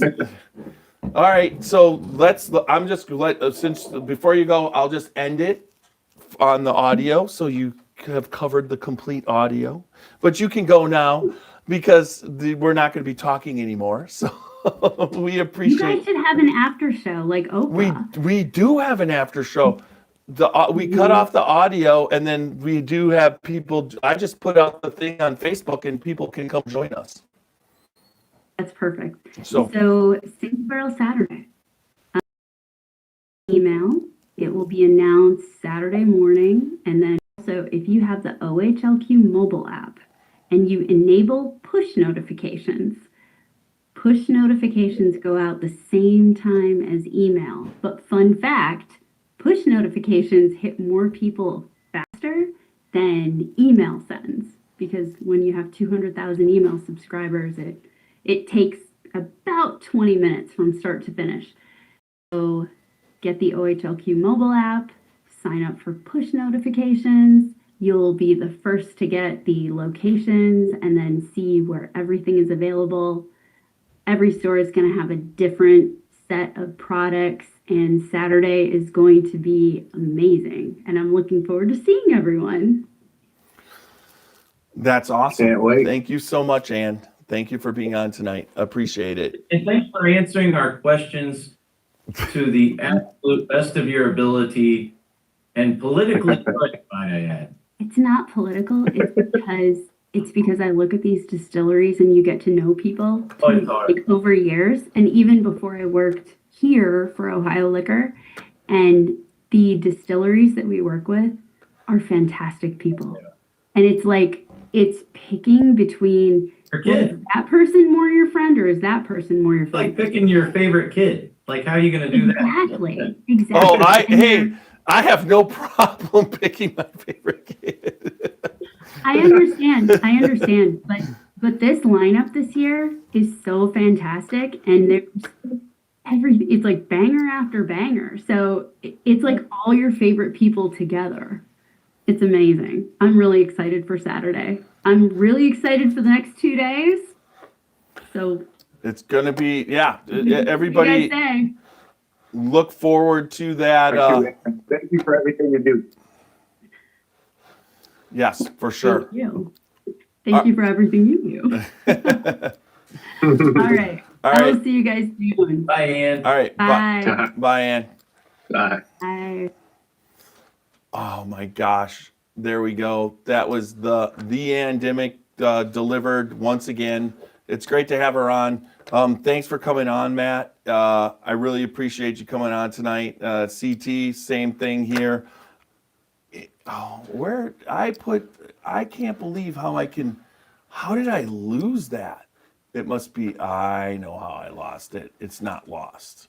So Matt, do you think we're still gonna see some Maker's Mark picks, or, because usually we do. What do you You think? want my opinion on that? I Yeah, think we're going to get a 3-bottle release in December. okay. I think it's going to be a Christmas thing, and they're going to have 3. And I don't know any of this. It's just a guess because of what's happened in the last couple of years. I think that's what's going to happen with them.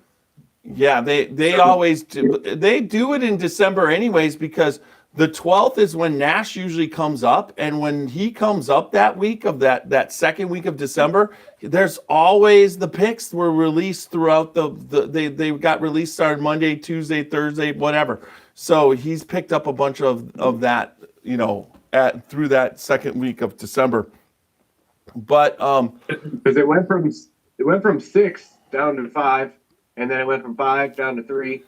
And I think they're going to stick with the 3 because I think they had so many before that they were on the shelves for a long time, and they went to 3, and 3 really worked because they were all gone within weeks, and I couldn't find them after that. I loved 5 because if they were on the shelves, my Giant Eagle at Washington Square always got them from other stores because they can sell Maker's Mark like that. So they would just get the extra ones. Like first the release would be there and there'd just be one of the 5. And then all of a sudden 3 of the 5 would be on the shelves like 3 weeks later. So that was working for me. But at the same time, this year, skip Ohio's release of Maker's Mark and go with the Scotchy Bourbon Boys. That's the one to go through. Picked in the Dark is the one. But you can buy all of them too. Come down on Thursday. What?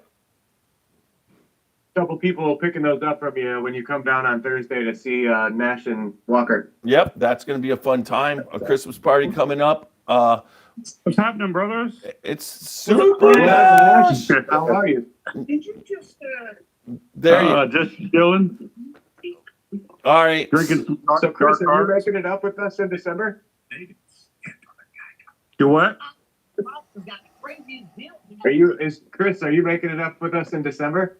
I'll be up for the Christmas party, but I got to get back early Saturday. So Yeah, he won't be up there on Thursday. That Thursday we're going down. I got a couple things planned for us. If you want to join us, you're more than welcome. what's Thursday? Tell him. Thursday is when Super Nash and Mrs. Super Nash come to town. And Walker. Walker's coming to town and we're all meeting at Matt's and he's got like this whole thing planned for us. Hi, darling. We're drinking out of barrels. All right. Well, send me a message to remind me, and I'll see if I can come up Thursday because I have more time Thursday and Friday than I do Saturday. I got to be back early Saturday. Awesome. So we are headed to down. So you can go. We're headed down Saturday morning. We have to be at Maker's Mark at 2:30 Yeah. because me and Roxy are doing the. I should get this. We are doing the. 4 of Gold- us are doing. Golden ticket. Oh, I couldn't. It's only 2 people for the golden ticket. You got to do the regular I tour. thought you said 4. No, I tried, but they only allow 2. Tell Sherry to figure out hang out with Roxy, and they could go. Me and you can go on the golden I don't think ticket. so. Oh my God! I can't believe you said that right in front of her. I did just. We could have How snuck about that me and in there. Sherry if can she go on wasn't just a- YouTube? Yeah, you and Sherry go on my dime. That's fine. Anyways, hand her some cash, like I'll do Sherry, and we'll make it work. Excuse me, I'm the one with the cash. she makes. Oh God! He doesn't make shit. Oh, Loan him some money. 40 years, 40 years of paying all the bills. Now she makes money, and now I don't make shit. I still pay the bills. Hers is just fucking disposable income. Hey. Your disposable income.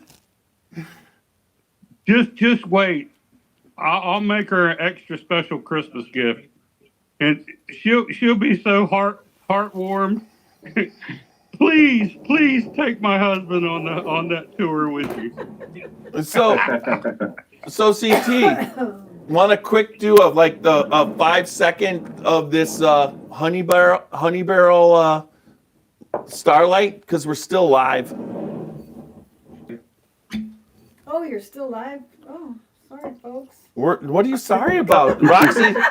Roxy, why is that a sorry? All right, guys, we got the old Louisville barrel bottle breakdown of an OHLQ pick from last year. Oh, okay. Would you like some? I have been awake since Yeah, you need some. yesterday at 7 in the morning. Well, we'll get Roxy some too right here.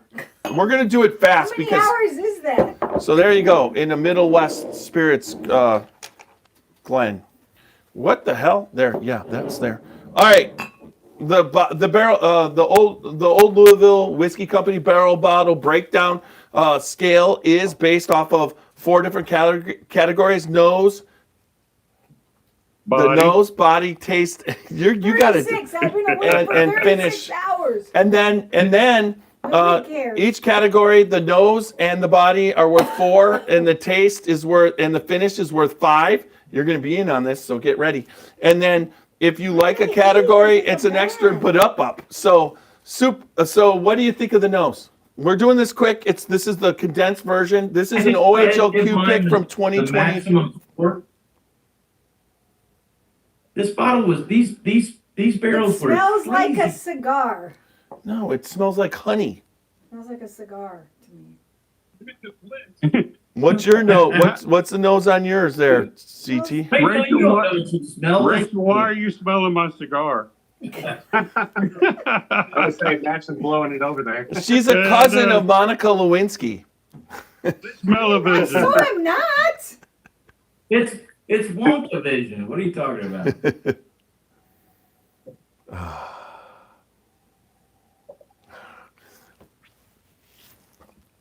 Okay. How old is this? It's from last Yeah, year. what's that? 6 years old. statement? It's a 6-year. Okay. 6 years. The 6 honey years. doesn't come in until really the later mid palate to finish. I think this makes its strong point is the finish. Because once Are that you honey getting any honey hits, on the nose? No, and Rachel's not wrong on the nose. It's more of a Smoky? it's Smoky? oak and Smoky? but there's a sweetness on there that I'm trying to.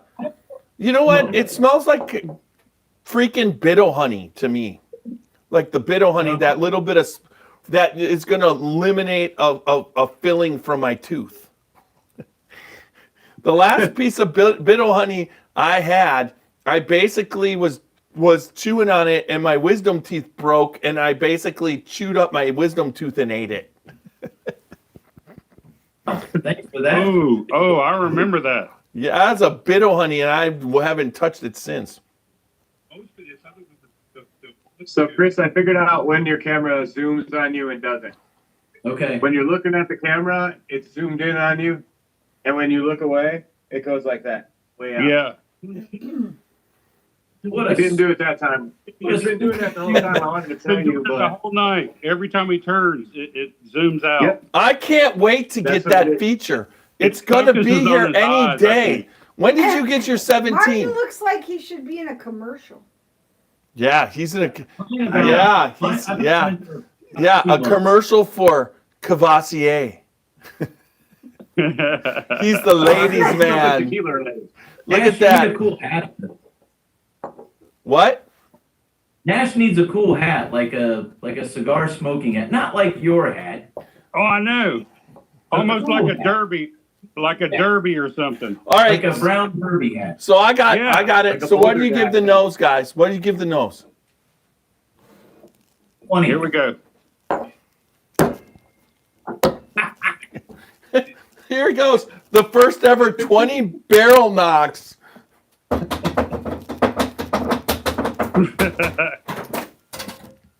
Up. He broke it with the 20 barrel. Broke the table. So that was the keyboard going flying. All right. So what do you give it? What do you give the nose? What do you give the nose? I really like this nose. Wait till Chris's camera zooms in.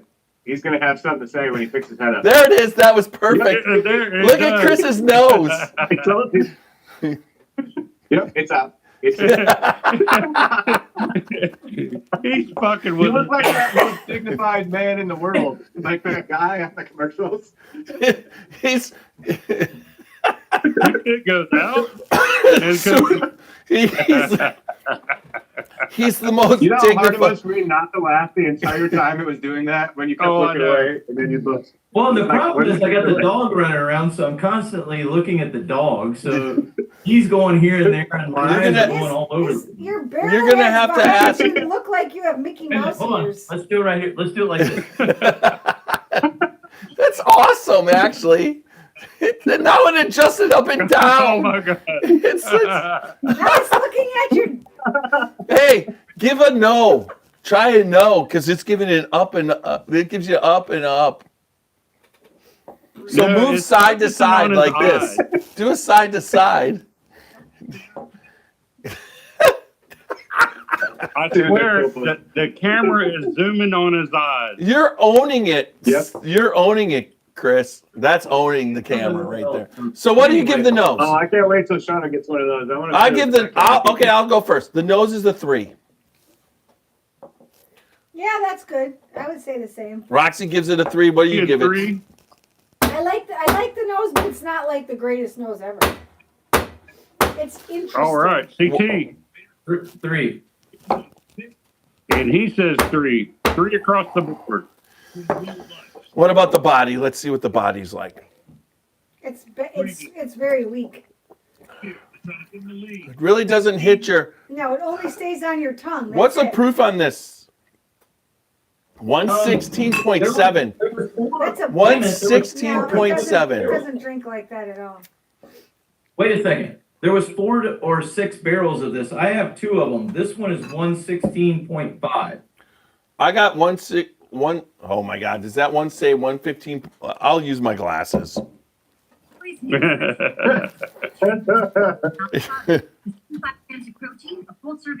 Mine's 115.7. So yeah, we have different ones. Yeah, what are we listening to in the background? Is that you, Nash? Eating veggies. Who's got the? Yeah, I'm watching Thursday Night Football. And it's commercial. The Broncos and the Raiders. What are the Raiders doing? Beating them? Can we get this? Can we move on, please? I need food. Yeah, Okay. yeah, can we move on? Yeah. Hey, You're messing up my score count. can we hit mute? Yeah, okay. Body. I got you.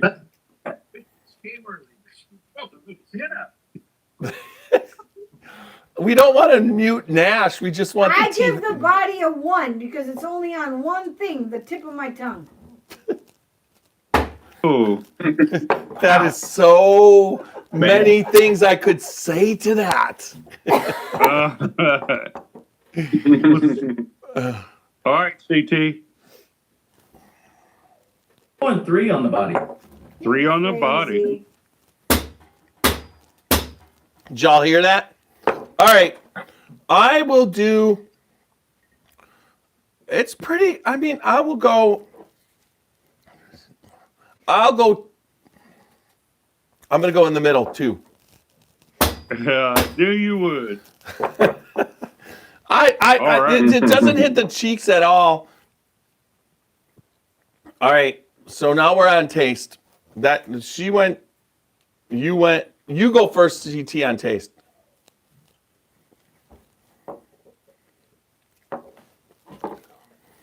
You can give it up to a 5.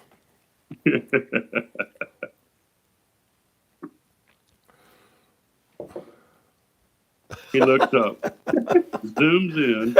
Can you Well, see? Can you see it doing that? Hold on, I'm ready for this. I'm ready. It was so. He's like thinking about it. Look at him. He's thinking about it. Now watch. He looks up. Oh, No way. 4 for a taste. 4 out of 5. You're not gonna like what I have to say. It's okay. Say what you're gonna say because you're you. Rachel, wait a minute. You weren't even supposed to be here. It's bitter. Bitter honey. Yes, No, it's just gone. bitter. Bitter honey. As long as it don't taste like green peppers, you're Does good. it It's taste like? funky. Does it taste like gall? It's funky. She said funky. It's Oh. funky. I and thought she bitter. said. Did she say I funky do, or smoky? Funky. I do taste the honey, but that's on the finish, so that's not the taste. Honey It's on, funky but and again, bitter to me, and kind of tastes like I licked an ashtray. So I give it because it, was Are you writing this down, Nash? because it was complexly Yeah, I got it in my horrible, head. If you don't keep messing with me. because it was a horrible complex of flavors. I'll give it a 2 just because it gets the Rotten Tomatoes award. She's not in the right state of mind, but that's obvious. All right. I think the honey, it tastes like honey tea to me. I would like to put this in like a hot toddy where you put it in there and then you add some lemon and you add a little bit more honey and it would be Anything to cover amazing. up the taste. But Sounds like cough syrup. yeah, it's nasty. What It's bitter. But it tastes like a honey graham cracker and with the jalapeno pepper. Have you lost your mind? Honey graham, your palate's all obviously what your line of profession, it has tainted your palate today. So My I will give it. line of I will profession. concur. Is that even a sentence that's cohesive? I will concur. CT 4. You guys are off your rocker. Oh my gosh. I Okay. picked this barrel. All right. This is the best barrel review ever. I'm just saying We're that supposed to be Yeah. quick. We're supposed to be quick to end the podcast, and CT is doing like showmanship, professional photography. Most He's like, intriguing man wait in a the world. second. And then all of a sudden, zoom in. All right. So it's me on the final, on the finish. The strongest part about this is the finish. Tons of honey, a little bit of that jalapeno pepper, but it's long and it very never long. goes away. And if I went upstairs to go to bed right now and I had this taste in my mouth, I would be happy. So I actually think it's the strongest part. I will give the finish a 5. Okay. Okay, Mr. For the camera.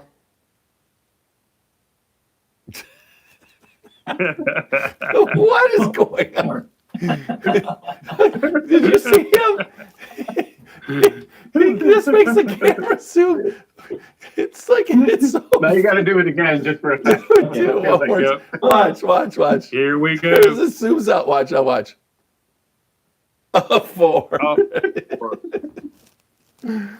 All of your reviews have to have that feature in it now, or I'm not watching anymore. All right, Roxy. If you survive after 36 hours of being up, if you survive this, what do you think about the finish? So the finish is extremely long and it's sweeter, and I do taste the honey, and it's very pleasant. So I can't give it more than a 3 because of how bad all the other ones were. No, that's not how it works. Well, You that's have how to. it works in my brain. She gives it a 3. Yeah, 3 3/4. I back off. Give it a 3/4. I concur. There's no 3/4 pound. 3. I give it a 3. All That right. is a total of 37 divided by 3 equals 12.3. 12. It's like a 12.2. What did I give Yeah. it? I mean, what did I ain't got your exact totals. I kept the whole total in my head.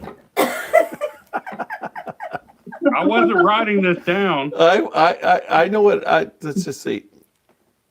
5, 4, Give it a 5, 4, 3, 2. 2.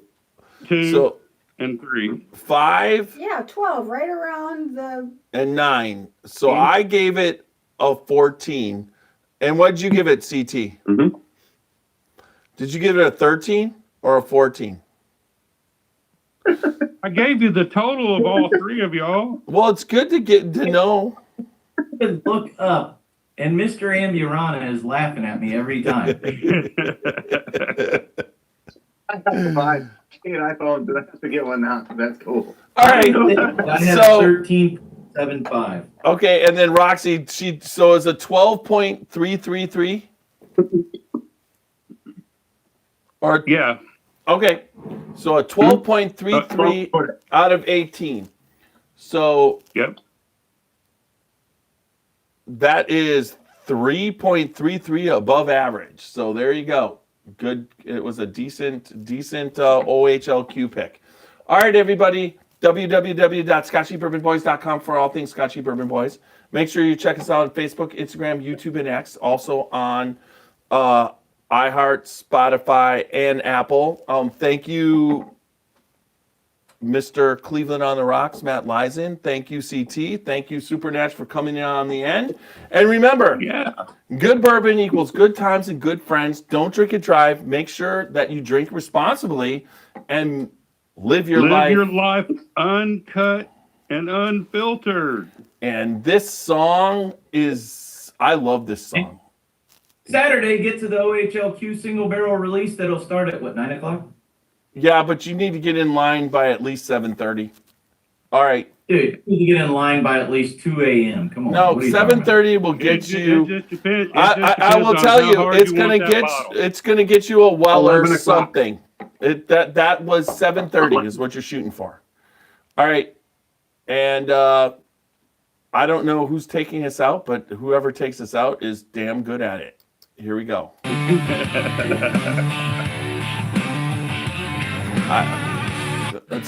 There we go.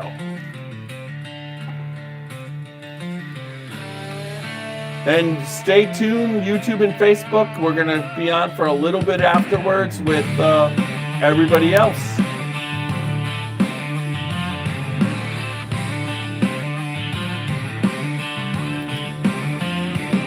Wake up, sunrise and boots on the floor, working hard all day till you can't no more.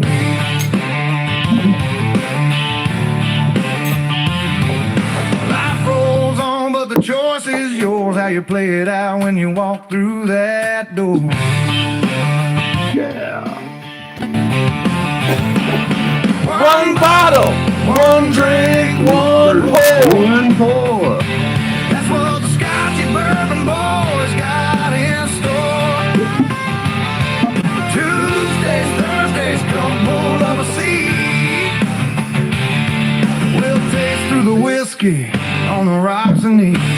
Bourbon Scotch or a good old ride. Japanese, Irish, yeah, we'll tell you why. So wherever you're sipping, near or far, tune in with us from your home or your car. One bottle, one drink, one pour. That's the podcast you've been looking for.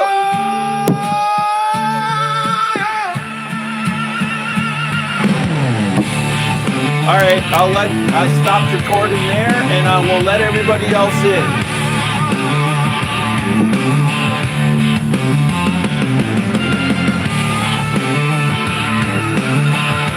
tell me, can you get the keyboard over there? Get the keyboard way over there?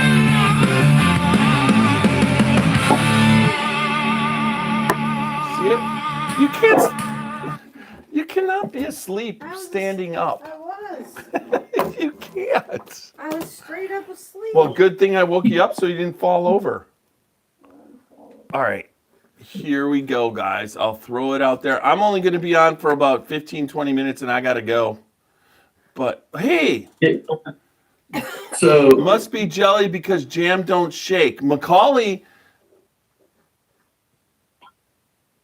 Oh, my God. So Anne replied, and Macaulay was on. Must have heard we were talking about the dark arts, right? They got some killer Ambiorana stuff over there, man. Oh man, just about everything he blends is awesome. Okay, I got to get the. That's what I'm sipping on now. Some dark Are you going arts. upstairs? So what are you going to do? Take a bath? I don't know. Hey, Chris. What kind of food? Oh, there's pizza if you want to just. Pizza? I'm you a bottle of Indiorana so you can have it. Like, you know what? I don't even allow it in this room. Actually, it's in the other room. You said you had like 10. Did you see that? I have several by mistake. Oh, Kings. Man, that is awesome. What is it? Kings.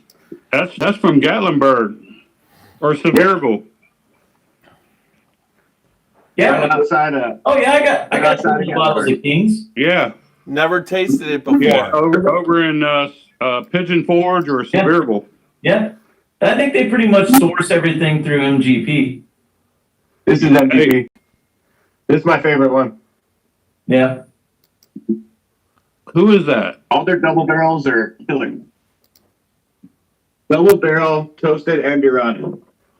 Oh, All that. I'm getting sick. What is going on? It would be really cool if they had a toasted Ambiorana tequila. That would be awesome.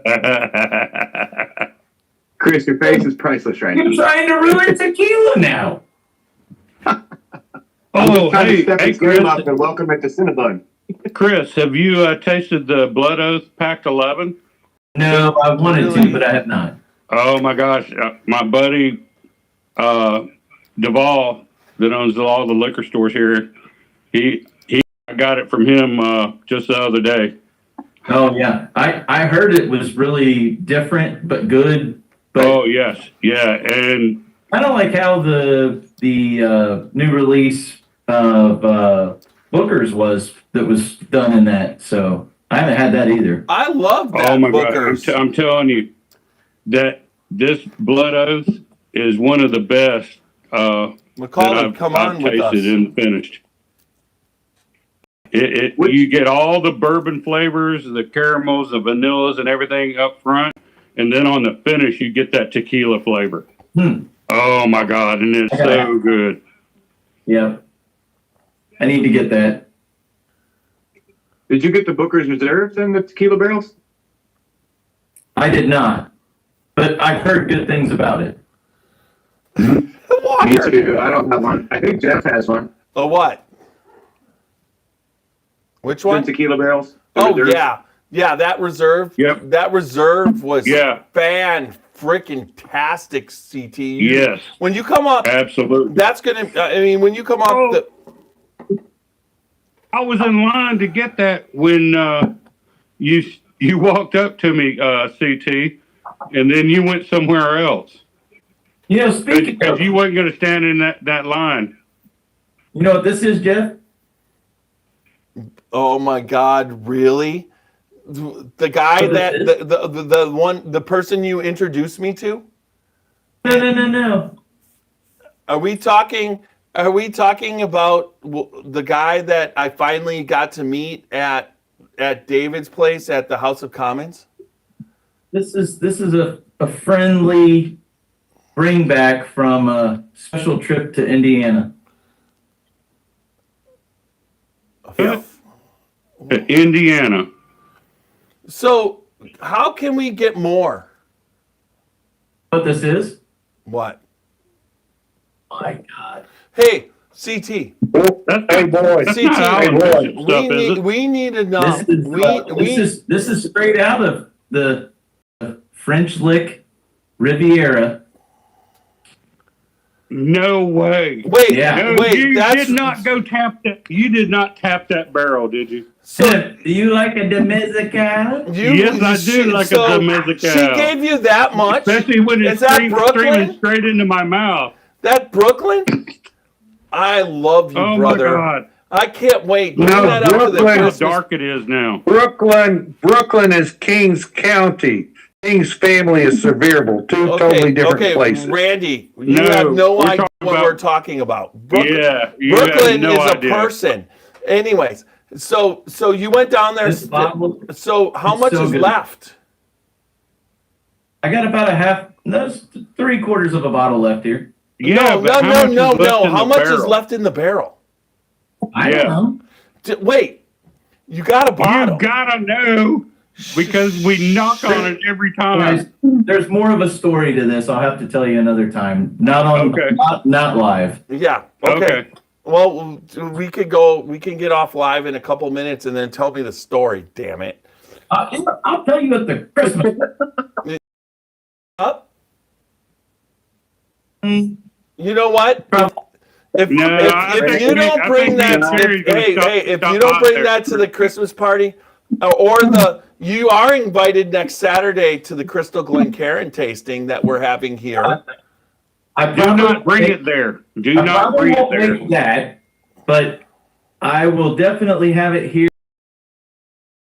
But I'm telling you, I Awesome, will. brother. If you bring that, I will drink a mezcal. You are my brother. Will you bring up a mezcal tequila, and I will drink that with you because I've never even tasted a mezcal tequila. I will bring you a mezcal. I got a friend that imports mezcal. It's really good. All right. Well, Hey, Chris, this is your chance to get him to eat the scorpion. I got to jump. Matt, don't jump yet. Chris, you need to hear this. Make it quick, cause I got to go. Kings County, I'm sorry, Kings Family Distillery just put out an that is agave.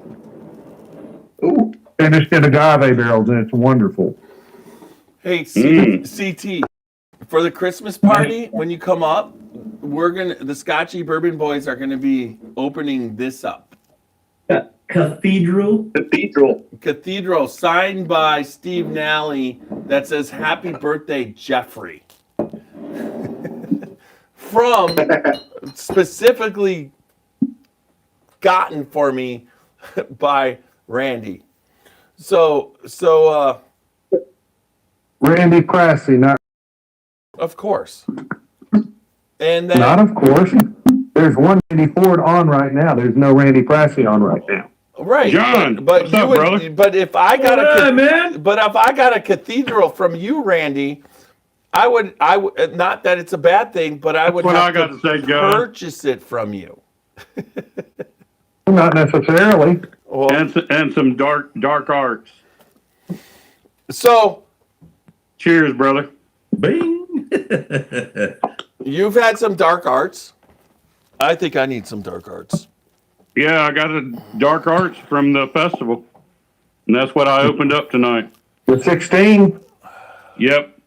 Maybe You bought the buff. How much was that Super Nash? The buff turkey. 50. What? Plus tax, right? How It was much? 400 after tax, or almost 400. Heck, I didn't even look at my statement. I just, It was 400, brother. well, I thought it was like 350, and then, like I say, I just handed him the card because he got me the bottle when I interviewed him. And Jeff, When am I getting your interviews? that's what I sent you a message. I've been trying to look. Where the hell am I supposed to upload all the interviews? You send me the link or tell me where I need to go to. So, Because I looked the other so week, go in a your couple of weeks ago. photos and look for shared folders, and there'll be Go to what? into your. You don't have Mac. All right, I'll send I'm you. on iPhone. Yeah, on your iPhone. You go into the photo aspect of it and go to shared What page?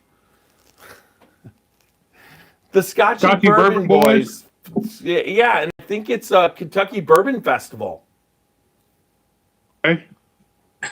There's I was trying to find it, and I sent you a message the other week, or a couple of weeks back now, about 3 weeks back, saying, where do I need to go to? Because I was looking all over and trying to click on all the different links and open up all the different pages to try to share them all. Right after I got back from the Bourbon on the Banks. Hey, CT. Yo. So, Randy Prassy. Hey, Nash. I tomorrow will make sure that you have the right folder. Okay. Just text me tomorrow or call me. Everybody, I'll say this to everybody. So Randy Prassy is got tickets at Lambeau Field next week in the club seats, which then club seats are attached to luxury boxes. I never went to Lambeau Field where the club seats and the luxury boxes. Luxury boxes are like up there, but they also have club seats, so you're outside, so you can watch the game. So they're playing the Eagles on Monday Night Football. So I'll be headed. Told you I would fly up for that, and so now I got a ticket. There's no.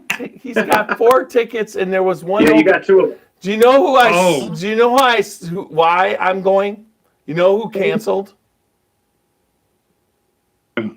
David Mandel. David Mandel. Yeah, the owner of Whiskey House of Kentucky. Whiskey House. Yeah. And used to own partial ownership of Bardstown Bourbon Company.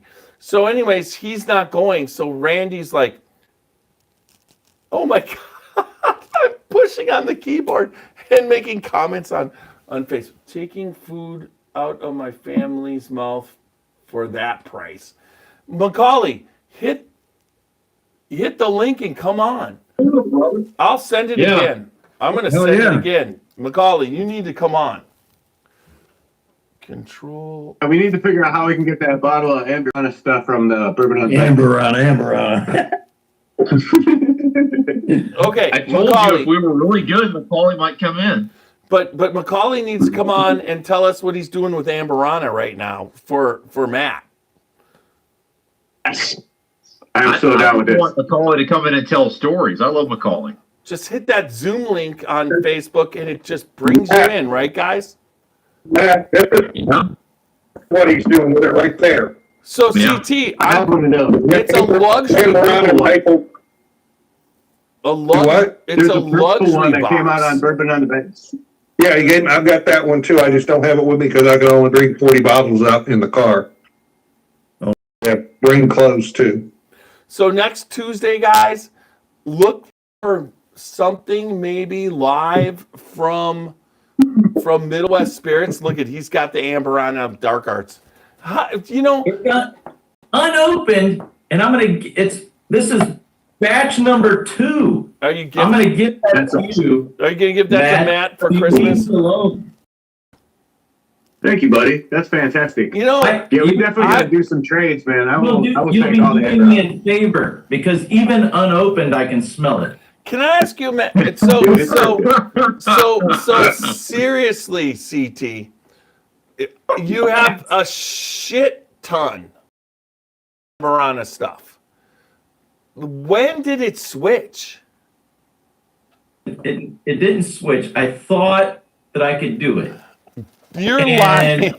That's And then I had Cinnamon Toast Crunch with E.H. Taylor, and it was window. that's when it switched. Hey, that's only on you, brother. You're doing the cereal challenges. That's not on any of us. So Well, never ever do a cereal challenge again because you just rack whiskey for yourself. Ready? You ready? Wait for it. Bug eyes. That was the best one. Hey, Matt, So, you should be what if glad you do that Cinnamon Toast Crunch with Amberana? Tiny's getting ready to break my crystal Glencairn. What am I ready to do? You're gonna break my crystal Glencairn because I'm following that Dark Arts Amberana up with Cathedral. Nice. Which I haven't still. I don't have it in me to open this bottle yet. So if you need to bring up the Cathedral. You can follow up it all you want. Bring it up. Left, I will. You got like 14 bottles. I've got one bottle right here. That's a great picture. I love it. Absolutely. God darn it. Yep. Where is it?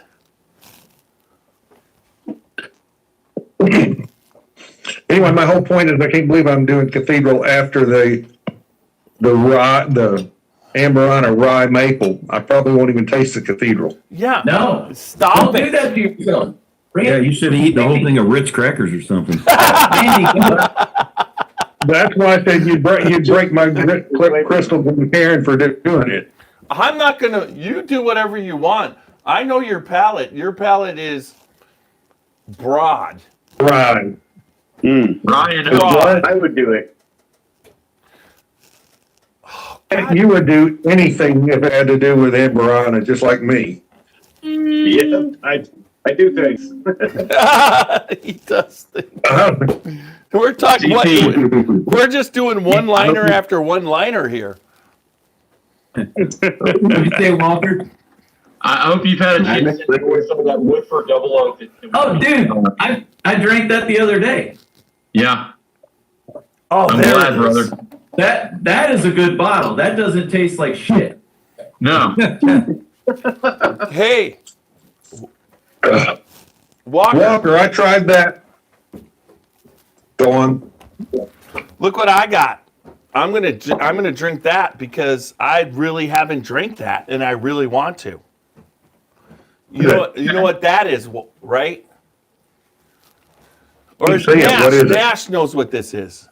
it's got fish. What is it, man? Nash. That's old Forester, right? Yeah, but what did I put in the Old Forester? That's your whatchamacallit bottle. The one you got the other that's half. Halloween Frankenstein bottle. No, this is presidential. That's the one. Oh, yeah. So when I was There you talking on go. the podcast earlier, that's the one where I was at my place and they had the rye, and I basically booked it over to another place to get the bourbon, and that's what me and Super Nash split.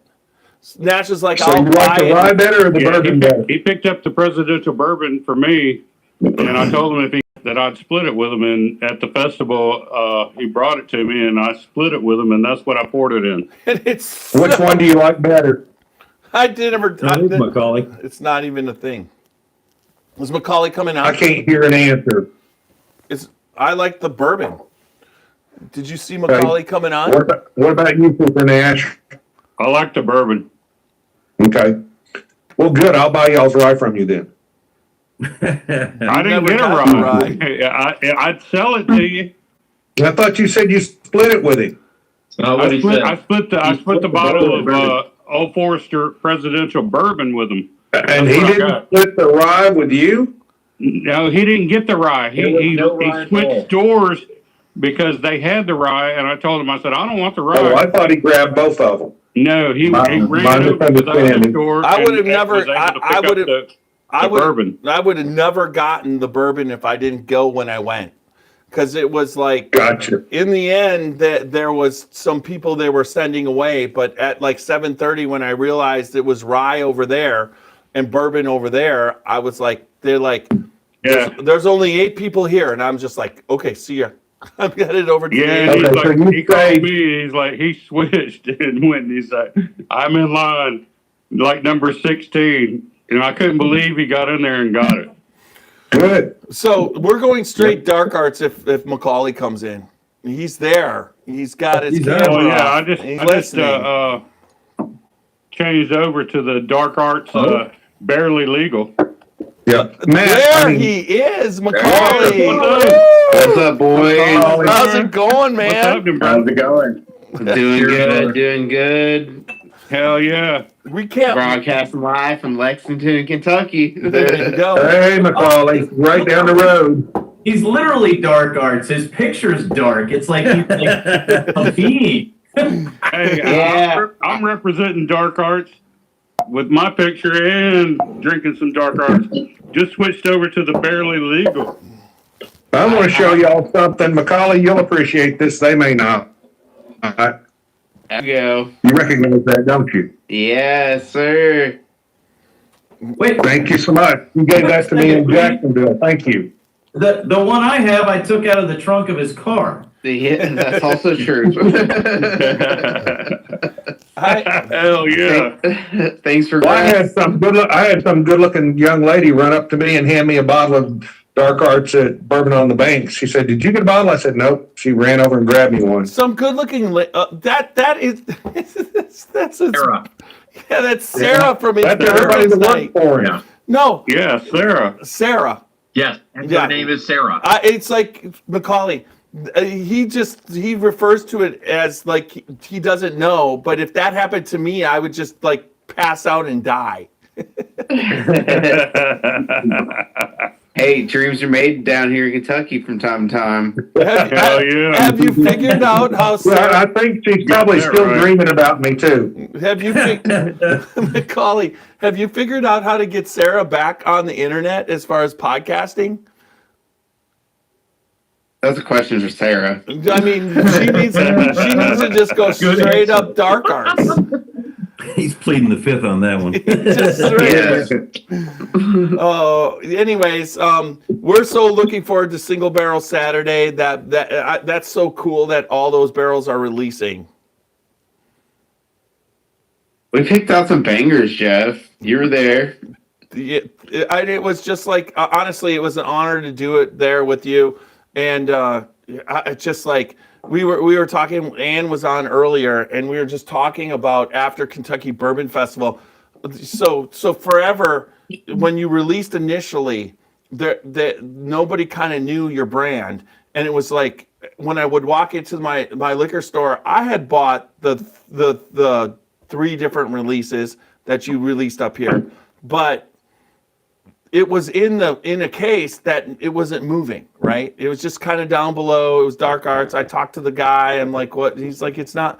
And then after Kentucky Bourbon Festival, it was just gone. And it's just like, we're so happy that to know you and everything that you do and how you do it. One of our favorite quotes that's me. Sorry. One of our my favorite quotes was just like, I just like the best of everything. And that's kind of how you do, that's how you do whiskey. You like the best of steaks, you like the best of wine, you like the best of whiskey, but it transfers. And to be a part of, I mean, when you're like, I didn't see you at Bourbon on the Banks. It was like the line, it never let up at your place. It was just solid. And that's just wonderful to see. So unfortunately, the theme of the last 3 years of this company being in existence. I mean, like, we come out to these festivals, people are tired of just drinking the status quo, and it just blows up. Hell yeah. You look at your watch and you're like, oh, it's 11. Then you're like, damn, it's 5:30 right now. Like, we have to shut it down. Hey. I have a question for you guys. And you did hook up at the festival, though, for just a few minutes, though, brother. I come over there and did that live, man. Yes. Tasted and all that. And which I've got to get that over to Jeff so we can upload it and all that.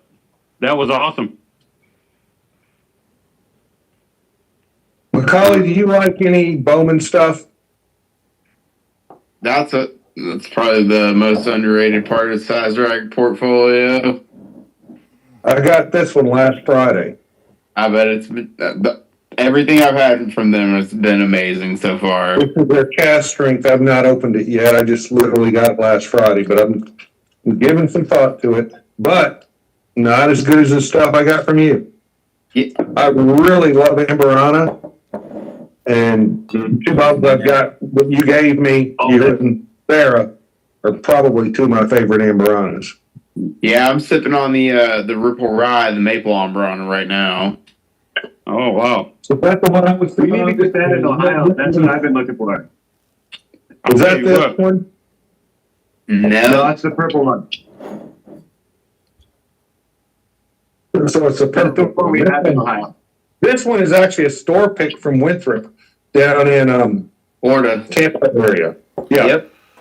it's their store pick and it's really good too. I think that one's a Maple Amberana.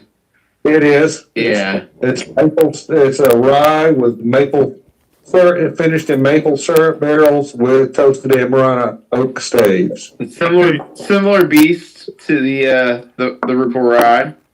Okay. I tell you what, this barely legal is banging. Oh yeah, Barely Legal's a legit bottle. Oh, yeah. Yeah, but out of all the That stuff, was an Ohio thing, because I've not seen that. so are you working on any more banger? Let's work on the Ron Jeremy. No, Macaulay, are you doing any more banger?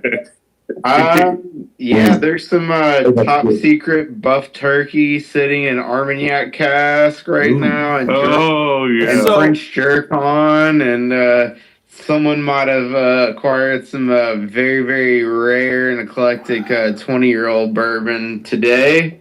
Holy shit. Were you watching me? How did you know I got that? Hey, Illuminati knows without having to know, you know? Absolutely. Absolutely.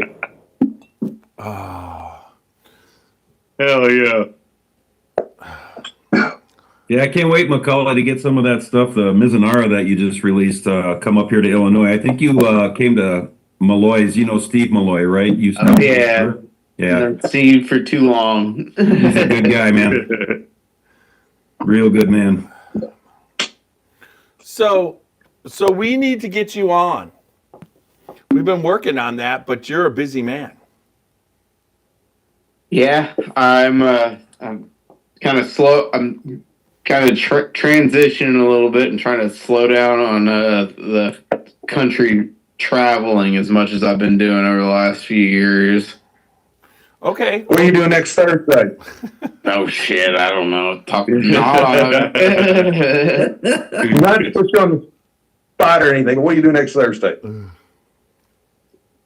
Yeah, talk to me in the morning. Might be So, Macaulay, Ann said you were talking about coming up and doing some stuff in like during Single Barrel Friday or Saturday. Are you gonna do that, or are you just? It's a thought right now. I know I will definitely be up in, I don't know where all you guys are located at in Ohio, but like, I know that I'll be coming up sometime real soon up to drop some other private barrel picks at Winking Lizard. So are you They- going all they the way to always do some Cleveland? great Are you things. going up to Cleveland? Probably do Cleveland and yes, 100% Cleveland. So I'm Canton. So there's Winking Lizard in Canton, okay? So if you come up, you can stay here. All right, I got a man. place for you I'll to- take you up on that. I always stay at friends' places when I'm up in Ohio or when I'm in the market. Mr. Steve Crooks always puts me up when I'm up in Cleveland area. Yeah, I'm in Canton, about an hour south of Cleveland, and about 20 minutes south of Akron. But you're Yeah. more than welcome. We'll do some research and development on some shit in the basement together. Yeah, right here. You can Oh, come on hell down, yeah. man. Definitely, that would be amazing. This is Winking Lizards are you going to? PD. Definitely. Yeah. Well, if you end up coming to the Lakewood one or the Brunswick one, let me know, because I have friends at both. Come down there. That'd be awesome. So did we go to the Lakewood one? To the Brunswick one. We went to the Brunswick. The Brunswick one, Macaulay, is amazing. You walk in, it's a restaurant, and then you go to the bar, and you're just like, boom. It's just like crazy. Another world. They have a whole whiskey niche there. All I remember is last time I showed up in Cleveland, I showed up in shorts and flip flops in early spring, and it was 30 degrees, and I froze my ass off the entire time. Well, don't. When you come up now, I'm like, when you come up it's now, 70 you gotta. in Lexington. It'll be okay up there. Same shit. I was wrong. I've been wrong a few times in my life. but when you come up to Cleveland anytime past November or before April, always bring some warm clothes. Nice collection of fur coats, Jeff. Yeah, I imagine. Like Ohio seems to be the place to snow them out. So I think I gotta start coming up more. Yeah, for sure. Oh yeah. Yeah, we did. I mean, Matt, we need to get him down to Gatlinburg sometime. that's warm. Oh, that'd be killer. You can't wear a fur It's coat always down fun in here. Gatlinburg. No, You fuck that, can't- Macaulay. you Come can't, back to 'cause the they have- Illinois area. You can wear your fur coat all the damn time, man. Yeah. You can wear it in December there and take you to ski slopes. It's supposed to snow this weekend up here, man. Crazy. Yeah, I'm driving I got a up there friend and I'm going up like, there. and it's supposed to snow seriously? Monday. We're supposed to get snow on Tuesday. Yeah, we're getting it Monday, Sunday, Monday. Yep. So it'll come down from you and swing down into Cleveland and we'll get hit. Yeah. What'd you say? Come down on two? All I'm gonna say, Matt, is 2 inches isn't snow. Anyways. Are you guys there? How did I lose? Oh, great.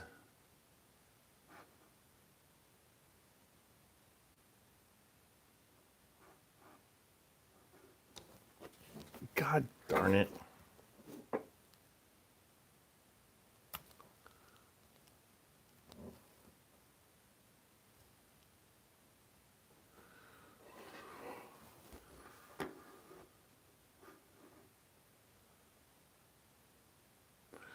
Where am I? Can you guys hear me? Nod if you can hear me, because I can't hear you. Oh. All right. It must be my speaker. So I got to switch speakers. I mean, it's plugged in charging. That's the dumbest thing ever. All right.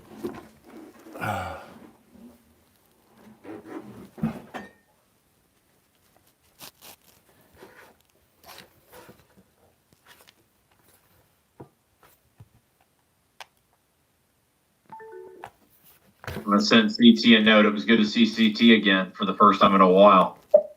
Yep. Is CT here? No, I he think just left. CT left and so did Macaulay, right? Yeah. Yeah, Yep. and Matt. And Matt. Oh, I just pulled some of that Antique 107 store pick. It just gets better and better. Which one? One out of Georgia. Yeah. He hadn't sent me the other one yet. I mean, I'll give you that right there. What? All right, one more pour of this So Drew fairly Weedland. legal. Oh my God. Drew what? Weedland. Are you kidding me? Hold on. Are you still live? Yeah, I am.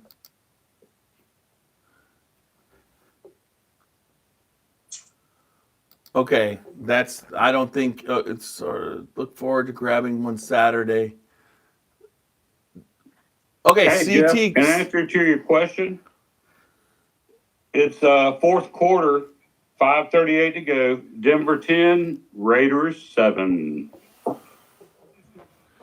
How much time? Any 5:40. 5:38. Is that the river route or the Lost River? Lost River. Watch this. Big Watch one. this. This should be impressive. Let's see if I can do it. Come on. You got it. What is he trying to do?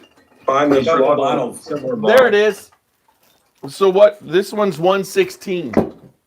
So yours is higher than mine. Mine's 112.8. 7-year mine. Who makes Lost River? French Lick. Spirits of French Lick. Oh, I think I've seen that one. In Indiana, when I was in Indiana at the store, I think I saw it. Yeah. There's. I'd say. I drank it about Is it 3 years distillery ago only? when Is it distillery only? Next Right. that. Say that one more yeah, time. it was distillery only. Okay, then I didn't see it. I saw That was an something Alan Bishop release. So Yeah, they this had a was cooler and liquor everything. just up the street from them. Yeah, they do release just close to the area. Yeah. Well, I was in Stuff like Elizabeth. that, stuff like that is not out of state. No. Well, I was in Indiana when I think I saw it Yeah. at Giant, I think, maybe. Yeah, that's possible. So I've been trying to get Drew the blender from Buffalo Trace on for a while. Okay. I've been talking Yeah. back and forth. We can't hook up, but that's so. Blue Run is going to be coming on, and then Okay, good. Dex. Mike Montgomery?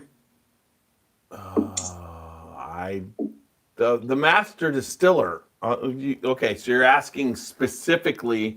So Well, I Mike's can't- the owner, I think, of Blue Run, and I think they did a deal and sold to Coors. Oh. Are we still on live? we are live Yes. all over the place. Okay. I can't believe you didn't tell me anything about Blue Run. Just You know, now. I've been drinking and I sent you a few samples of Blue Run a long time ago. No, It's you very did interesting, not. isn't it, Nash? You Oh, sent yeah, you absolutely. sent me I love samples Blue of Run. Blue Note. No, Blue Run. No, Jukebox, but never Blue Run. I've never had Blue Run. Oh, shit, dude, it's all over the place here. Oh my God. Here. It's pricey. It is. They're sending Thank you, Jeff, for calling me out on my failure to send you samples of stuff I've been drinking for years. Like I said, are we live? We That are is a freaking dark art. live. Heard that, yes. Oh, I meant tiny. Says we're live, tiny. Okay, did you guys ever hear of Field of Dreams whiskey? Where Yeah. they take Yeah. 30 distilleries and of people from all the different towns that have baseball teams and put it into one bottle? That's crazy. I didn't remember reading that. That's interesting. Dude, Yeah, I this didn't is remember hopping with reading that craft either. distilleries. But I've heard of Field of Dreams. Here it is, 'Cause I Josh saw it this Haffer. week. Okay, yes, we'd be definitely interested in featuring Blue Run for a holiday podcast. If it's possible, send me samples. And then he said, great, I'll get the samples out. Let's plan to get Shylin, the head distiller, on sometime soon. Awesome. And then I'll just tell you, this brand right here. Can you guys see it? Oh, God darn That's the it. one you put out today or yesterday, right? Archer Eland. Yes, that is Wendy's brand. It's Rise. Watch. Oh wow. I did did you see what I did, John, with I did a video. You did. I was I was at my table during a plan period, and all of a sudden something popped up, so I flipped over, and then there you are. and you're like playing with the stuff, and I'm like, okay, hurry up, hurry up. Did you see my comment? I was muted. I'm like, Did you I gotta see my go, but I comment, watched Bobby? part of it. On that one, Did you see that comment? On that one, yeah. I did not. I saw your other comment. I said, since it's rye, you need my help. I'm telling you, I tried the suede and it was fantastic. So this one here, where is it? Okay, this one is Wendy is a fantastic. So this one is cashmere. I'm going to open cashmere right now and take a little sample. The suede was fantastic. And she's working with middle. How many different kinds did she send? 4. Okay, so she has 4. Here's the card. Okay. So there's Okay, so there's Solstice. So I'll just need about an ounce of each. Yeah, it's 100 milliliter. You can. When I see you at the Christmas party, you'll get 70. Oh, so we're not doing this before Christmas? You'll get 75 milliliters. Let's do it next Saturday.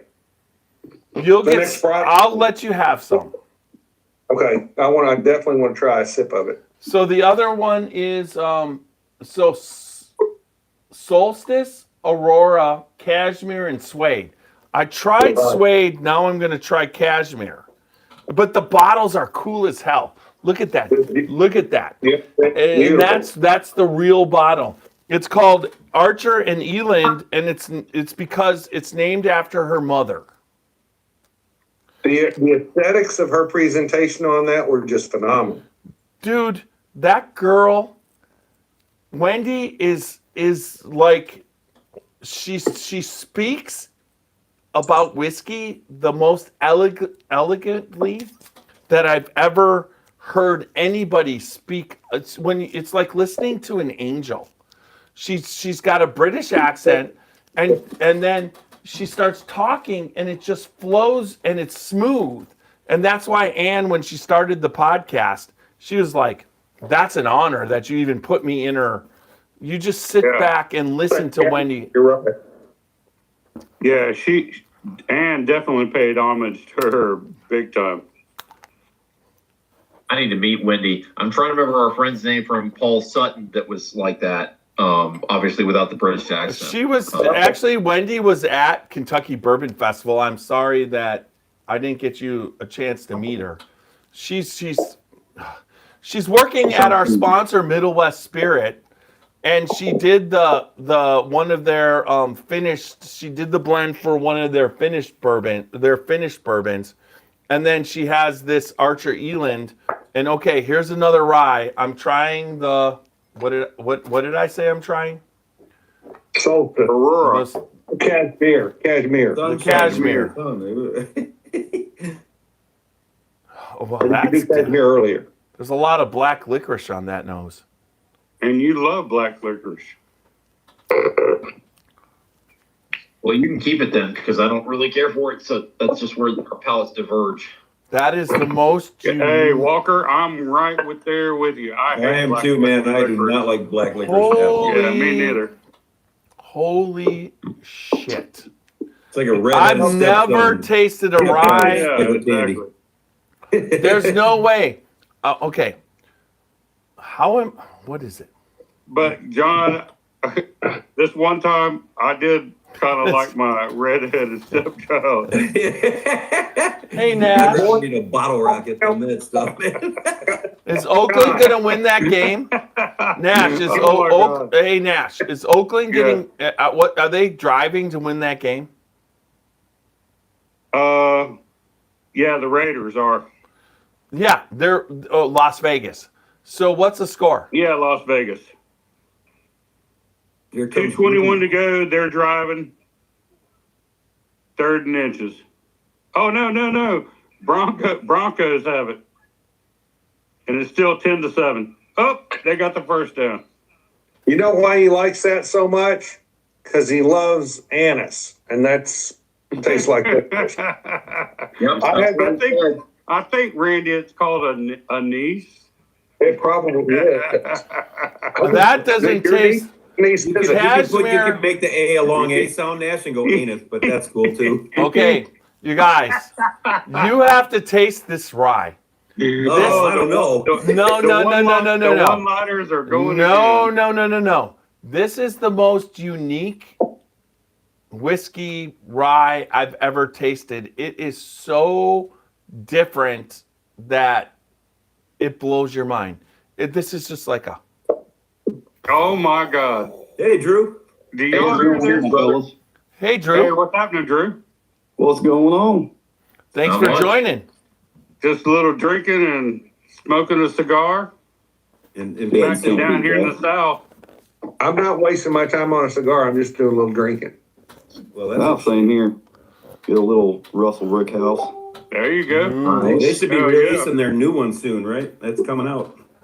Yeah, it's been dropped, I think, at the distillery already, but Yeah. it hasn't hit up here in Ohio. I was thinking, Drew, the online stuff's coming out there where they put it online at some point here.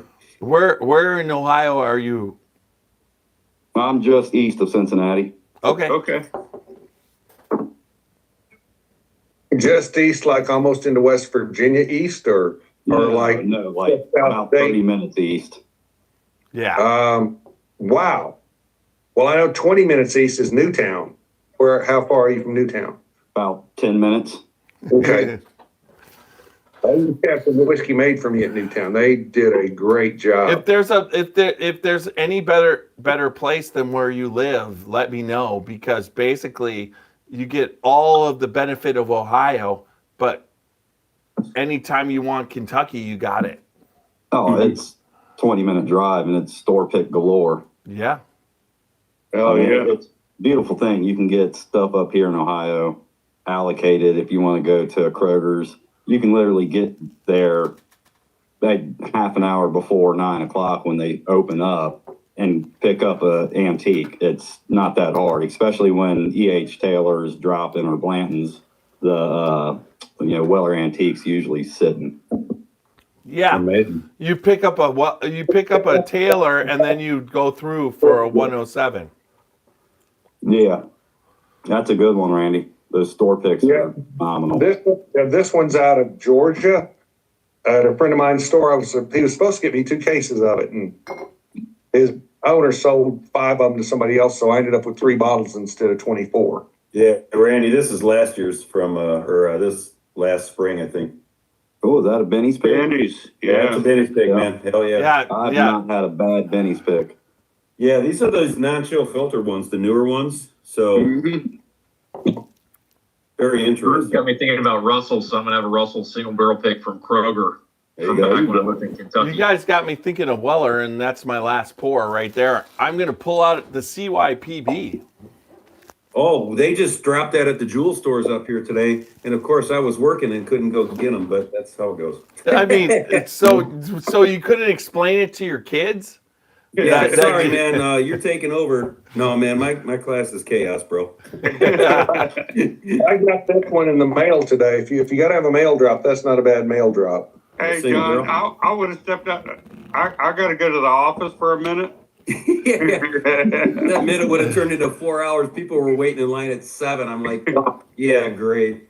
I had no idea it was dropping until you go online and you read some of the. I mean, you are a teacher, so you do get 3 months of the year to get anything you want. Here's the thing, man. Most of us- this is allocation drop season, right? Like you go through that like September through December. Yes. Yeah. It's hard, man. It's tough. Oh, I know. You're right in the middle of it right now, all the way through December. Now they're going to be dropping everything all the way from BTAC to Pappy and all that stuff's be coming up. Yeah, we'll find a way. I mean, I have to call in sick 8 times. There you go. Hey, I empathize. I remember Seriously, getting called from John, I definitely want you to don't call wreck in my when opinion of they teachers, release the EH but- Taylor BTAC. you have seriously called off sick for a release? No, he hasn't. He just said he hasn't. I'm not answering that question to He was just Love you, brother. he was just mentioning that other teachers might have done that. No, He said no comment. Yeah, right on, Drew. that's I please, I that's I have fucking no recollection of that, phenomenal. Senator. Yeah.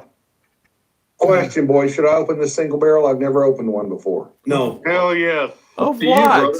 send it to Hell Drew. yes. And send us samples. Hey, Randy, first lube it up and do what you got to do, then open it. Repeat that? I didn't get it. Repeat that one more time, I'm please. not repeating. He said, Why? twist the cap, undo the foil.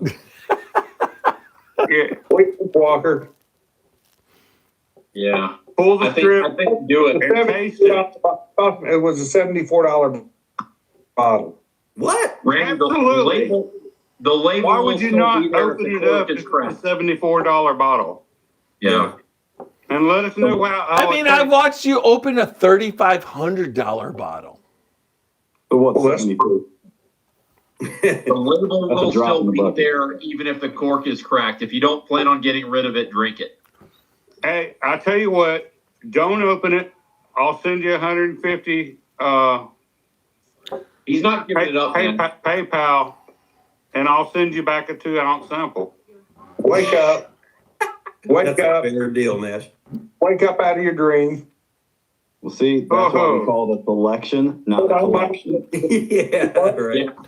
So that's the thing, right? Is a selection. You're exactly right, Drew. You got it on the head. I've got both. I've got some things like how many of y'all don't even have red drum? I've got 4 bottles of red drum I may or may not ever open. What the F is red drum? Like, you scared me. I thought you said red rum, man. Like, I was like, Why from Newport Richie, It's Florida? murder. Oh, that's murder why. spelled backwards. I was thinking Jack Nicholson on that one, Nash. Yeah, red Bad rum rum. is murder You're Johnny. spelled backwards. I mean, I don't know. So we did the blind. Drew, we did All right, me and number one. Super Nash did the blind of the Weller line, okay? Yeah. And We've CYP never had the single barrel in the Weller blind. I've never had the single barrel either, but I guess I'm But- gonna have it now that I've pulled it off. but a single barrel doesn't make sense considering 107 full proof, all batches, 12-year, CYPB, and special reserve. So they're all Yes. batches. So we do Yes, the it blind. does. So we do the blind, and CYPB wins. And so I could not believe that either. I couldn't either because when I tasted it initially, but blind it wins. Now, Yeah. like 6 months later, I taste it. It's CYPB. It's supposed to be the winner, same bottle, and it don't deliver like it did in the blind. It's so your mind affects you so much. You know what I mean? Weaken flavor and weaken the nose, right? See, I love CYPB. Randy, you love that's- everything. No, he's just saying it's The only thing he doesn't love is Maker's Mark. I want to hear what he. Let's hear what he says about the single barrel. I'm not a fan of WLW, but I like Maker's Mark. Wait, what aren't you a fan of? You just heard me. I didn't- You're Oh, not God. a fan of William Oh, my God. LaRue Weller? Well, I did not stutter. Okay, I'm so get me falling out that here. bottle. I need that bottle by the time you come here. Well, getting lucky by the Hey, Randy, No, get mine, get mine. Randy, look at me. Look at me. Look at me right here. Move some bottles first. I give you that. Yeah. I give you that. Okay? You're a good friend. And Yeah, I and, can- and I know you're trying. And I'm not like trying to say that anything, but just, right here. What I get is yours. He's been trying to get you that for over a year I know. because we talked about it. Yeah, No, we talk he about has. it about once a month.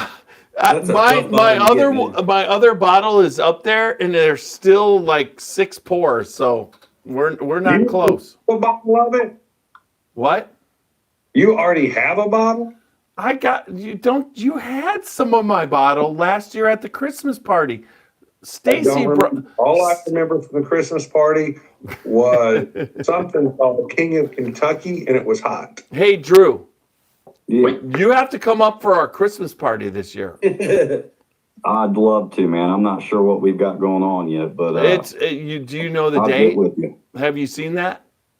No, Okay, The 12th. the December 12th. It's a Friday. Friday, December the 12th. my birthday's the 10th, so So celebrate your birthday and come on up. hey, that might be a plan. So, Yeah, are you man. married? What's that? Are you married? Yeah. So there you go. Just tell her you want to come up for your birthday. Hey, Tiny, did you make arrangements with Gervasi? Drew, I'm working on bringing it. my I'm wife trying. Okay, let me know, because My wife's coming up this year, so The other place to stay, Randy, is the Hyatt. Mm-hmm. The Hyatt on Whipple is 5 minutes away. all right, But I might have to do that, Jeff. Yeah, because they said, I think the Gervais is all filled up, isn't it? well, It is, but- Gervasi is filled up, but I will talk to Mike about getting 2 rooms. Or do you want to split one with Randy? I mean, If they're too bad, what's the cost typically? hey, I'm gonna tell you guys this: do not stay at the Stay Bridge because they fucked me. I'm the There you go. We're 2 hours and 45 minutes into this podcast, and there's the first fuck. Second. I'm just saying.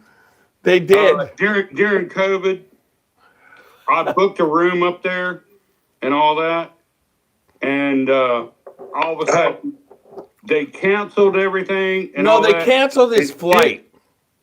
Yeah, canceled my flight, and then so I called them, told them this is COVID and all. They canceled my flight. I can't get a room, I need to cancel the room and everything. Okay, well, Martin, we're not giving you any refund at all. They did not give me a refund whatsoever. Yeah, but he Oh, didn't let my wife go off on them. Oh yeah. Oh, I did too. No. And then I told Rachel about it, and she went off on them. Oh my God. And I did too. But no, we're not giving no refunds whatsoever. Martin, listen. I'm telling you this as a public health professional, which I am. Mm-hmm. What happened in COVID stays in COVID. Oh, hey, Randy. Randy, you know what I say to that? Oh, fuck off. Yeah, bullshit. No, Yeah. I like COVID was the biggest farce ever. Best I'm bullshit. not saying I think we overreacted to it. It's my personal opinion. but it was a real problem. I'm gonna tell you, Staybridge overreacted. Hey, Randy. And Randy. I guarantee you, Randy. I cost them a lot of business. In the last, you can Randy, stick a leader listen provider up to their this ass, shit. man. In the last 3 weeks, Wait, don't waste that I cigar. know Fuck that, man. somebody who died of pneumonia. I know somebody who has pneumonia and somebody who was diagnosed with walking pneumonia. But during COVID, pneumonia was COVID. And it's a bunch of it was so much bullshit and it was a money-making scheme. It was a money-making scheme. Okay, we're not talking about this shit no more. Hey, Drew, what are you drinking on? They could. I'm killing a bottle of. Hey, Drew, you need a Scotchy Bourbon Boy, Glencairn. I do. Yes, you do. You still on If you come up for the Christmas party, I will give you a Scotchy Bourbon Boy Glencairn. Oh, bless your Well, heart. you got two of them left. You better watch what you're offering. What? No, you got the crystals. is I what you didn't got. say the crystal. I said a Scotchy Bourbon Boy Glencairn. Get this one. It could be Hey, a it's like classic, and I'd triple be barrel happy. sausage. Hush. Just like this one. Yep. Walker, you got me. That's yours.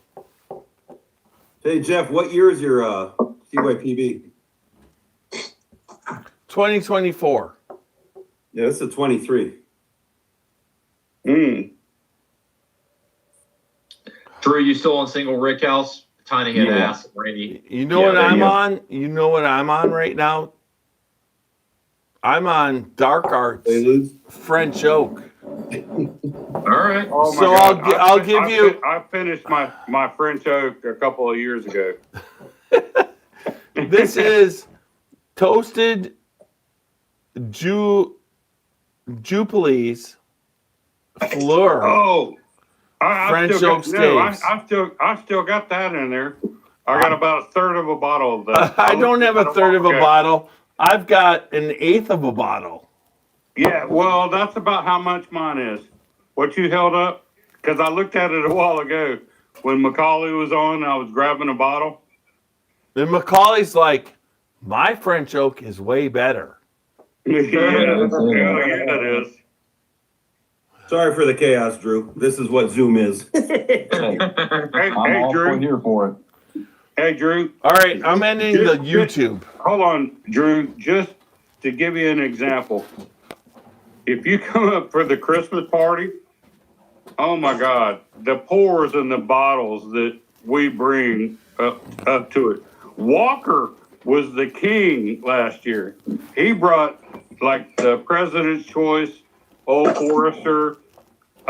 We had William Weller. He was king of Kentucky. Oh, King of man. Kentucky. And it's like, oh my God. All right, 50% everybody left. on YouTube, we're going to end this and good Never night. had that one. That'd be amazing. That's the way it is every year. When we